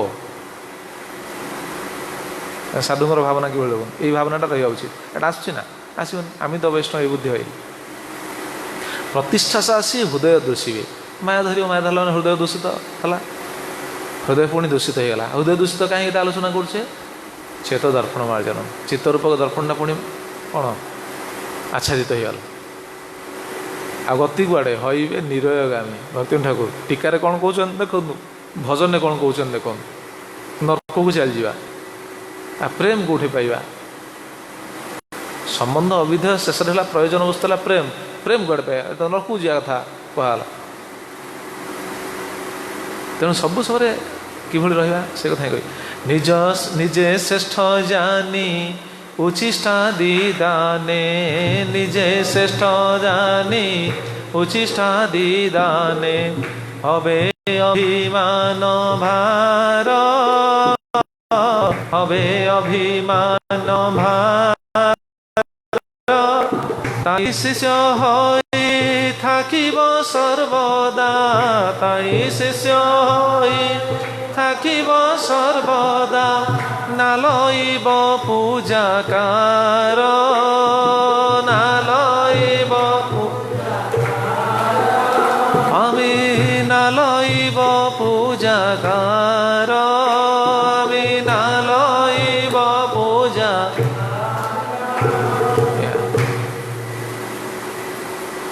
তাই শিষ্য হই থাকিব সর্বদা, শিষ্য হইকি সর্বদা থাকিব। এই পয়েন্টটা ଆମେ ଆଲୋଚନା କରୁଥିଲେ। ଆମେ ଗୁରୁଙ୍କ ପାଖରେ ସମର୍ପିତ ହେଇଛେ, ଆମେ କହୁଛେ ଗୁରୁ ଠିକ୍ ଅଛି। ଆମେ ଯଦି ଗୁରୁ କହୁଛେ ତାହେଲେ ଆମ ସ୍ଥିତିଟା କ'ଣ? ଆମେ ହେଲେ ଶିଷ୍ୟ, ସବୁଦିନ ପାଇଁ ଆମେ ହେଲେ ଶିଷ୍ୟ। ଆମେ ଭକ୍ତା ନୁହଁ, ଆମେ କାହାଠୁ ଭୋଗ ନେବାନି, ଆମେ କାହାର ସେବା ଗ୍ରହଣ କରିବାନି, ଆମେ ହେଲେ ବା ଶିଷ୍ୟ। ତାଇ ଶିଷ୍ୟ ହିଁ থাকিব, ଦିନେ ଓଳିଏ ନାହିଁ, ସର୍ବଦା ସର୍ବଦା। ତାଇ ଶିଷ୍ୟ ହିଁ থাকিব ସର୍ବଦା, ନା ଲଇବ ପୂଜାକାର, କାହାର ପୂଜା କାହାର ସେବା ଆମେ ନେବାନି, ନଚେତ୍ ହୃଦୟ ଶୁଦ୍ଧ ହେବନି। କେବଳ ଦେଖାଯିବ ଭକ୍ତି ଆଭାସ। ଗତକାଲି ଶୁଣିଥିଲେ ନା, ଭକ୍ତି ଆଭାସ, ଆଭାସ ପ୍ରତିବିମ୍ବ। ଏ ଭକ୍ତ ଭଳି ଖାଲି ଦେଖାଯାଉଥିବ, ଭକ୍ତର ସ୍ୱରୂପ ନଥିବ ତା ଭିତରେ କିଛି, ଖାଲି ପ୍ରତିବିମ୍ବ। ଭକ୍ତ ଭଳି ଆମେ ଦେଖାଯାଉଛେ। ଏଇ ଗୁଣ ଯଦି ଅଛି, ଏଇ ଭାବନା ଯଦି ଅଛି, ତାହେଲେ ଜାଣିବେ ଭକ୍ତ। ନହେଲେ ଖାଲି ପ୍ରତିବିମ୍ବଟା ଥିବ, ହଁ ଭକ୍ତ, ଆମେ ଭାବୁଛେ ଭକ୍ତ। ଶାସ୍ତ୍ର ସବୁ ଖୋଲି ଦିଅନ୍ତି, ସ୍ୱରୂପଟା କ'ଣ। ଆମେ ଖାଲି କହିଦେଲେ ହେବନି, ନିଜକୁ ସେ ସ୍ଥିତି ନେବାକୁ ପଡ଼ିବ। ତାଇ ଶିଷ୍ୟ ହେଇ থাকিব ସର୍ବଦା, ନା ଲଇବ ପୂଜାକାର। ନା ଲଇବ ପୂଜାକାର, ଏ ହେଉଛି ମୋଷ୍ଟ ଇମ୍ପୋର୍ଟାଣ୍ଟ। ମୁଁ ଶିଷ୍ୟ ହେଇକି ସବୁବେଳେ ରହିବି, କାହାର ପୂଜା ନେବିନି। ତେବେ ଏ ଯେଉଁ ଶୁଣିଥିଲେ ଭକ୍ତିନାଥ ଠାକୁରଙ୍କର ଯେଉଁ ଟୀକା, ଲାଦିନୀ ସାର ବୃତ୍ତି ଭୂତା ଭକ୍ତି ଯଦା ପ୍ରବର୍ତ୍ତେତ୍। ଯେତେବେଳେ ଲାଦିନୀ ସାର ବୃତ୍ତି ଭୂତା ଭକ୍ତିଟା ଯେତେବେଳେ ଆସିବ, ତଦା ଶ୍ରବଣ ଅନନ୍ତରଂ ଶ୍ରୀକୃଷ୍ଣ କୀର୍ତ୍ତନଂ ପ୍ରାଦୁର୍ଭୂୟ, ତାପରେ ଶ୍ରବଣ ଅନନ୍ତରଂ ଶ୍ରୀକୃଷ୍ଣ କୀର୍ତ୍ତନଟା ଆସିବ। ଶ୍ରବଣ ପରେ ଶ୍ରୀକୃଷ୍ଣ କୀର୍ତ୍ତନ, ଯେଉଁ ନାମ କୀର୍ତ୍ତନ ହେବ, ସେବା ହେବ, ଏଇଟା ହେବ। ସେତେବେଳେ କ'ଣ ହେବ? ସର୍ବାଣୀ ଅବିଦ୍ୟାମୂଳାନି ଦୂରୀକରୋତି। ସମସ୍ତ ପ୍ରକାର ଅବିଦ୍ୟା ତାର ମୂଳ ସହିତ ଦୂର ହେବ। ଭକ୍ତି ଠାକୁର ସ୍ପଷ୍ଟ କହିଲେ, ଏ ଅବିଦ୍ୟା ମୂଳାନି ଦୂରୀକରୋତି କ'ଣ? ଚେତ ଦର୍ପଣ ମାର୍ଜନ, ଚିତ୍ତରୂପକ ଦର୍ପଣଟା ମାର୍ଜନ ହେବ। କେତେ କେତେ ଗହନ ପାଠ ଦେଖନ୍ତୁ। ଆମେ ସବୁଦିନ ପାଠ ପଢ଼ୁଛେ, ପ୍ରତିଦିନ ଶିକ୍ଷାଷ୍ଟମ ପାଠ କରୁଛେ। ଶିକ୍ଷାଷ୍ଟମରେ ଗତକାଲି ଶୁଣିଥିଲେ ନା, ଶିକ୍ଷାଷ୍ଟକର ଶ୍ଲୋକ ଯେଇ ଶୁଣେ ଯେଇ ପଢ଼େ ଯେଇ ଶୁଣେ, ଯିଏ ପଢ଼ୁଛି ଯିଏ ଶୁଣୁଛି କୃଷ୍ଣ ପାଖରେ ତାର ପ୍ରେମ ଭକ୍ତି ବାଢ଼େ ଦିନେ ଦିନେ। ଶିକ୍ଷାଷ୍ଟକଙ୍କୁ ଯିଏ ଖାଲି ପଢ଼ୁଛି ଶୁଣୁଛି ତାର କୃଷ୍ଣ ପାଖରେ ପ୍ରେମ ଭକ୍ତି ଆସିଯିବ ଆଉ। ଆମ ଚିତ୍ତ ତ ଶୁଦ୍ଧ ହେଉନି ଆଉ, ବୁଝିବ ବିଶ୍ୱାସ ତ ଆସିବନି ଆଗେ ଆଉ, ବିଶ୍ୱାସ ଆସିବନି। ତେଣୁ ଗୁରୁଙ୍କର କୃପା ପାଇଲେ ଚିତ୍ତ ଶୁଦ୍ଧି ହେବ, ହୃଦୟ ସରଳ ହେବ। ଯିଏ ଯାହାର ଅହଙ୍କାର ଭାବ ଅଛି, ଅହଂ ଭାବ ଅଛି, ଗର୍ବ ଅଛି, ସେ ସ୍ପଷ୍ଟ ପ୍ରମାଣିତ ଗୁରୁଙ୍କ କୃପା ନାହିଁ। ଏଇଟା ମୁଁ ପୁରା ଖୋଲିକି କହୁଛି। ଆମେ ଭାବୁଛେ କ'ଣ କି ଗୁରୁଙ୍କ କୃପାଟା କ'ଣ କହିଲେ, ପ୍ରାୟ ବୈଷ୍ଣବ ସମାଜରେ ଏଇଟା ପୁରା ଗୋଟେ ଭୁଲ କନସେପସନ୍ ଅଛି। ସମସ୍ତେ ଗୋଟେ ଭୁଲ ଭାବୁଛନ୍ତି, ହଁ ଗୁରୁଙ୍କ କୃପାରୁ ମୋର ଘର ହେଇଗଲା, ଗୁରୁଙ୍କ କୃପାରୁ ମୋ ପୁଅ ପାଠ ପଢ଼ିଲା, ଗୁରୁଙ୍କ କୃପାରୁ ମୋ ପୁଅ ଚାକିରି ପାଇଲା। ଏଇଟା କ'ଣ ଗୁରୁଙ୍କ କୃପା? ଗୁରୁଙ୍କ କୃପାରୁ ମୋ ତ ଏଇ ଜିନିଷଟା ହେଇଗଲା। କିରେ ଗୁରୁଙ୍କ କୃପା କ'ଣ ଏଇଆ ନା? ଆମେ ଭାବୁଛେ ସେୟା। ଏଇଟା ଗୁରୁଙ୍କ କୃପା ନାହିଁ। ଗୁରୁ କ'ଣ ଏଇଥିପାଇଁ ଆସିଛନ୍ତି ନା ଗୁରୁ ପାଖରେ ଆମେ ଗୋଲକଧାମ ଛାଡ଼ିକି ଏଠି ଆସିଛନ୍ତି ଏଇଥିପାଇଁ ନା ଆମକୁ ଭୌତିକ ବସ୍ତୁ ଦେବା ପାଇଁ? ଗୋଟେ ସାଧାରଣ ବିଚାର ଦେଖୁନାହାନ୍ତି। ଆମେ ତ ପ୍ରଶଂସା କରୁଛେ, ଆମେ ତ ହଁ ଗୁରୁଙ୍କ କୃପାରୁ ମୋ ପୁଅ ପାଠ ପଢ଼ିଲା, ଗୁରୁଙ୍କ କୃପାରୁ ମୋ ପୁଅ ଫାର୍ଷ୍ଟ କ୍ଲାସ୍ ପାଇଲା, ଗୁରୁଙ୍କ କୃପାରୁ ମୋର ପୁଅ ଡାକ୍ତର ହେଇଗଲା। କିନ୍ତୁ ଏଇଟା କ'ଣ ଗୁରୁ କୃପା କରିଛନ୍ତି ନା ତୁମକୁ? ଏଇଟା ଗୁରୁଙ୍କ କୃପା ନାହିଁ। ଗୁରୁଙ୍କ କୃପା ହେଉଛି ସିଏ କ'ଣ ଦୈନ୍ୟ ହେବେ। ଅଭିମାନ ଅଛି ମାନେ ଗୁରୁଙ୍କ କୃପା ନାହିଁ। ଟିକେ ସାମାନ୍ୟ ଅଭିମାନ ବି ଯଦି ଅଛି ଗୁରୁଙ୍କ କୃପା ନାହିଁ। କିଏ କହ ଗୁରୁଙ୍କ କୃପା ନାହିଁ ବୋଲି କେମିତି କହିଦେଉଛ? ଅଛି, ସେଇଟା ହେଉଛି ସକପଟ କୃପା। କୃପା ଦୁଇ ପ୍ରକାର, ଗୋଟେ ହେଉଛି ସକପଟ କୃପା, ଗୋଟେ ହେଉଛି ନିଷ୍କପଟ କୃପା। ଏ ନିଷ୍କପଟ କୃପା ମିଳିବନି। ନିଷ୍କପଟ କୃପା ଆସିଲେ ହୃଦୟ କ'ଣ ଦୈନ୍ୟ ସାଗରରେ ଭାସିବା। ଆମେ ଦୈନ୍ୟ ଲାଗିବ, ମୁଁ ତ କିଛି ନାହିଁ, ଗୁରୁଦେବ ଯାହା କୁହନ୍ତି I am the lowest of the low. ଦେଖୁନାହାନ୍ତି ଆମର ପରମ୍ପରା ସାରା ସେୟା ଦେଖନ୍ତୁ। ଗୁରୁଦେବଙ୍କ ଭାବନା ସେୟା, ପ୍ରଭୁପାଦଙ୍କ ଭାବନା ସେୟା, ତାଙ୍କ ଗୁରୁ ଭକ୍ତି ସିଦ୍ଧାନ୍ତ ସରସ୍ୱତୀ ଠାକୁର ତାଙ୍କ ଭାବନା ବି ସେୟା। ତାଙ୍କର ପିତା ଯିଏ ଶିକ୍ଷାଷ୍ଟକଙ୍କର କ'ଣ ଟୀକାକାର ଭକ୍ତିବିନୋଦ ଠାକୁର, ତାଙ୍କ ଭାବନା ଦେଖୁନାହାନ୍ତି, ତାଙ୍କର ସବୁ ଭଜନ ଦେଖନ୍ତୁ, ତାଙ୍କ ଭାବନା ବି ସେୟା। ଏଇଟା ହେଉଛି ଗୁରୁଙ୍କର କୃପା। ତେଣୁ ଗୁରୁଙ୍କ କୃପା ପାଇଲେ ଅନ୍ୟ କୌଣସି କାମନା ରହିବ ନାହିଁ। ତାପରେ ଦେଖନ୍ତୁ ଭକ୍ତିବିନୋଦ ଠାକୁର ତାଙ୍କ ଟୀକାରେ ଲେଖିଲେ, ତଦା ପ୍ରକଟିତ ଶୁଦ୍ଧଚିତ୍ତ ଜୀବ ଶୁଦ୍ଧ ଅହଙ୍କାର ଯୁକ୍ତ। ତାପରେ ଜୀବର ଶୁଦ୍ଧ ଅହଙ୍କାରଟା ଆସିବ, ଫଲ୍ସ ଇଗୋ ନାହିଁ, ରିଅଲ ଇଗୋଟା ଆସିବ, ଶୁଦ୍ଧ ଅହଙ୍କାର ଯୁକ୍ତ କୃଷ୍ଣ। ଠିକ୍। ତେଣୁ ଶୁଦ୍ଧ ଅହଙ୍କାର, ସେ ସମୟରେ ସିଏ ଶୁଦ୍ଧ ଅହଙ୍କାରଟା ପ୍ରାପ୍ତ ହେବ। ମୁଁ ହେଉଛି କୃଷ୍ଣଙ୍କର, ମୁଁ ଏ ସଂସାର ନୁହଁ, ମୁଁ ହେଉଛି ଗୁରୁଙ୍କର, ମୁଁ ହେଉଛି କୃଷ୍ଣଙ୍କର। ଶୁଦ୍ଧ ଅହଙ୍କାର ଆସିଲା ପରେ କ'ଣ ହେବ? ପାଞ୍ଚଟା ଜିନିଷ ସେ ଦେଖିପାରିବେ। ଶୁଦ୍ଧ ଅହଙ୍କାର ଆସିଲା ମାନେ ଅନର୍ଥ ଦୂର ହେଲା, ଶୁଦ୍ଧ ଅହଙ୍କାର ଆସିବ, ମାୟା ଦୂର ହେବ। ଏ ପାଞ୍ଚଟା ଜିନିଷକୁ ସେ ଦେଖିପାରିବ। ଆମେ ପାଞ୍ଚଟା ଜିନିଷ ଜାଣିଛେ ସବୁ। ମୁଁ ସେଦିନ କହୁଥିଲି ପାଞ୍ଚଟା ଜିନିଷ ଅଛି। କ'ଣ କ'ଣ ପାଞ୍ଚଟା ଜିନିଷ ଜାଣିଛନ୍ତି? ଏଇ ପାଞ୍ଚଟା ଜିନିଷକୁ ଉପଲବ୍ଧି ହେବ। ପାଞ୍ଚଟା ଜିନିଷ କ'ଣ କ'ଣ? ପରେଶ, ଜୀବ, ପ୍ରକୃତି, କାଳ, କର୍ମାତ୍ମକଂ ପଞ୍ଚତତ୍ତ୍ୱଂ ସ୍ୱଚିତ୍ତ ଦର୍ପଣେ ଯଥାଯଥଂ ପଶ୍ୟତି ଇତି ଭାବ। ଦେଖନ୍ତୁ ଭକ୍ତିବିନୋଦ ଠାକୁର ତାଙ୍କ ଟୀକାରେ ଲେଖିଲେ, ଯଥାଯଥଂ ପଶ୍ୟତି, ଯଥାଯଥ ଭାବେ ଦେଖିବ। କେଉଁଠି ଦେଖିବ? ସ୍ୱଚିତ୍ତ ଦର୍ପଣେ, ନିଜ ଚିତ୍ତ ଦର୍ପଣରେ ଯଥାଯଥ ରୂପେ ଦେଖିବ ପାଞ୍ଚଟା ଜିନିଷ। କ'ଣ କ'ଣ? ପ୍ରଥମ ହେଲା ପରେଶ, ଭଗବାନ ପରେଶ। ଦ୍ୱିତୀୟ ହେଉଛନ୍ତି ଜୀବ। ତୃତୀୟ ହେଉଛନ୍ତି ପ୍ରକୃତି। ଚତୁର୍ଥ ହେଉଛନ୍ତି କାଳ। ପଞ୍ଚମ ହେଉଛନ୍ତି କର୍ମ। এই ପାଞ୍ଚଟା ଜିନିଷ, এই ପାଞ୍ଚଟା ତତ୍ତ୍ୱକୁ ପଞ୍ଚତତ୍ତ୍ୱଂ ସ୍ୱଚିତ୍ତ ଦର୍ପଣେ ଯଥାଯଥଂ ପଶ୍ୟତି। ପାଞ୍ଚଟା ଜିନିଷକୁ ନିଜ ଚିତ୍ତ ଦର୍ପଣରେ ଯଥାଯଥ ଦେଖିବ। ଆଚ୍ଛା, ଆମେ ଜାଣିଛେ କି ନାହିଁ ପାଞ୍ଚଟା ତତ୍ତ୍ୱ? ପରମ ପୁରୁଷ ଭଗବାନ, ଜୀବ, ପ୍ରକୃତି, କାଳ, କର୍ମ। ଏ ପାଞ୍ଚଟା ତତ୍ତ୍ୱ ଆମେ ଜାଣିଛେ କି ନାହିଁ? ଜାଣିଛ? କେଉଁଠି ଅଛି ପାଞ୍ଚଟା ତତ୍ତ୍ୱ? ଗୀତାରେ ଅଛି ପାଞ୍ଚଟା ତତ୍ତ୍ୱ। ପାଞ୍ଚଟା ତତ୍ତ୍ୱ ଗୀତାରେ ଅଛି, ଆମେ ଜାଣିଛେ। କିନ୍ତୁ ଆମେ କ'ଣ ଯଥାଯଥ ସ୍ୱଚିତ୍ତ ଦର୍ପଣରେ ଦେଖିଲେଣି ନା? ଦେଖିଲେ? ଦେଖିନି। ଯଦି ଦେଖିଥାନ୍ତେ ଭକ୍ତିବିନୋଦ ଠାକୁର କାହିଁ କହିଲେ?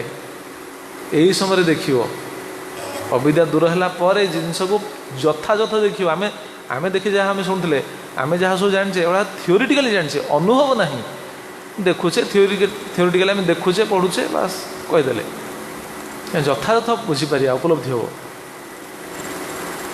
प्रभुपाद महाराज कहते ये सब रही क्योंठी संकीर्तन रे केवल गोटे जिनस निरपराध नाम संकीर्तन ऑफेंसलेस चैंटिंग केवल गोटे जिन देखो प्रभुपाद महाराज केते सुंदर कथा कहते the sankirtan now just we are perform it is vibration of transcendental sound गोटे क्लास पर कीर्तन कीर्तन पर सेटा कहते क्लास न्यूयॉर्क रे 28 मार्च 1966 मसीह क्लास देते भगवद्गीता द्वितीय अध्याय 46-47 नंबर श्लोक ऊपर क्लास देते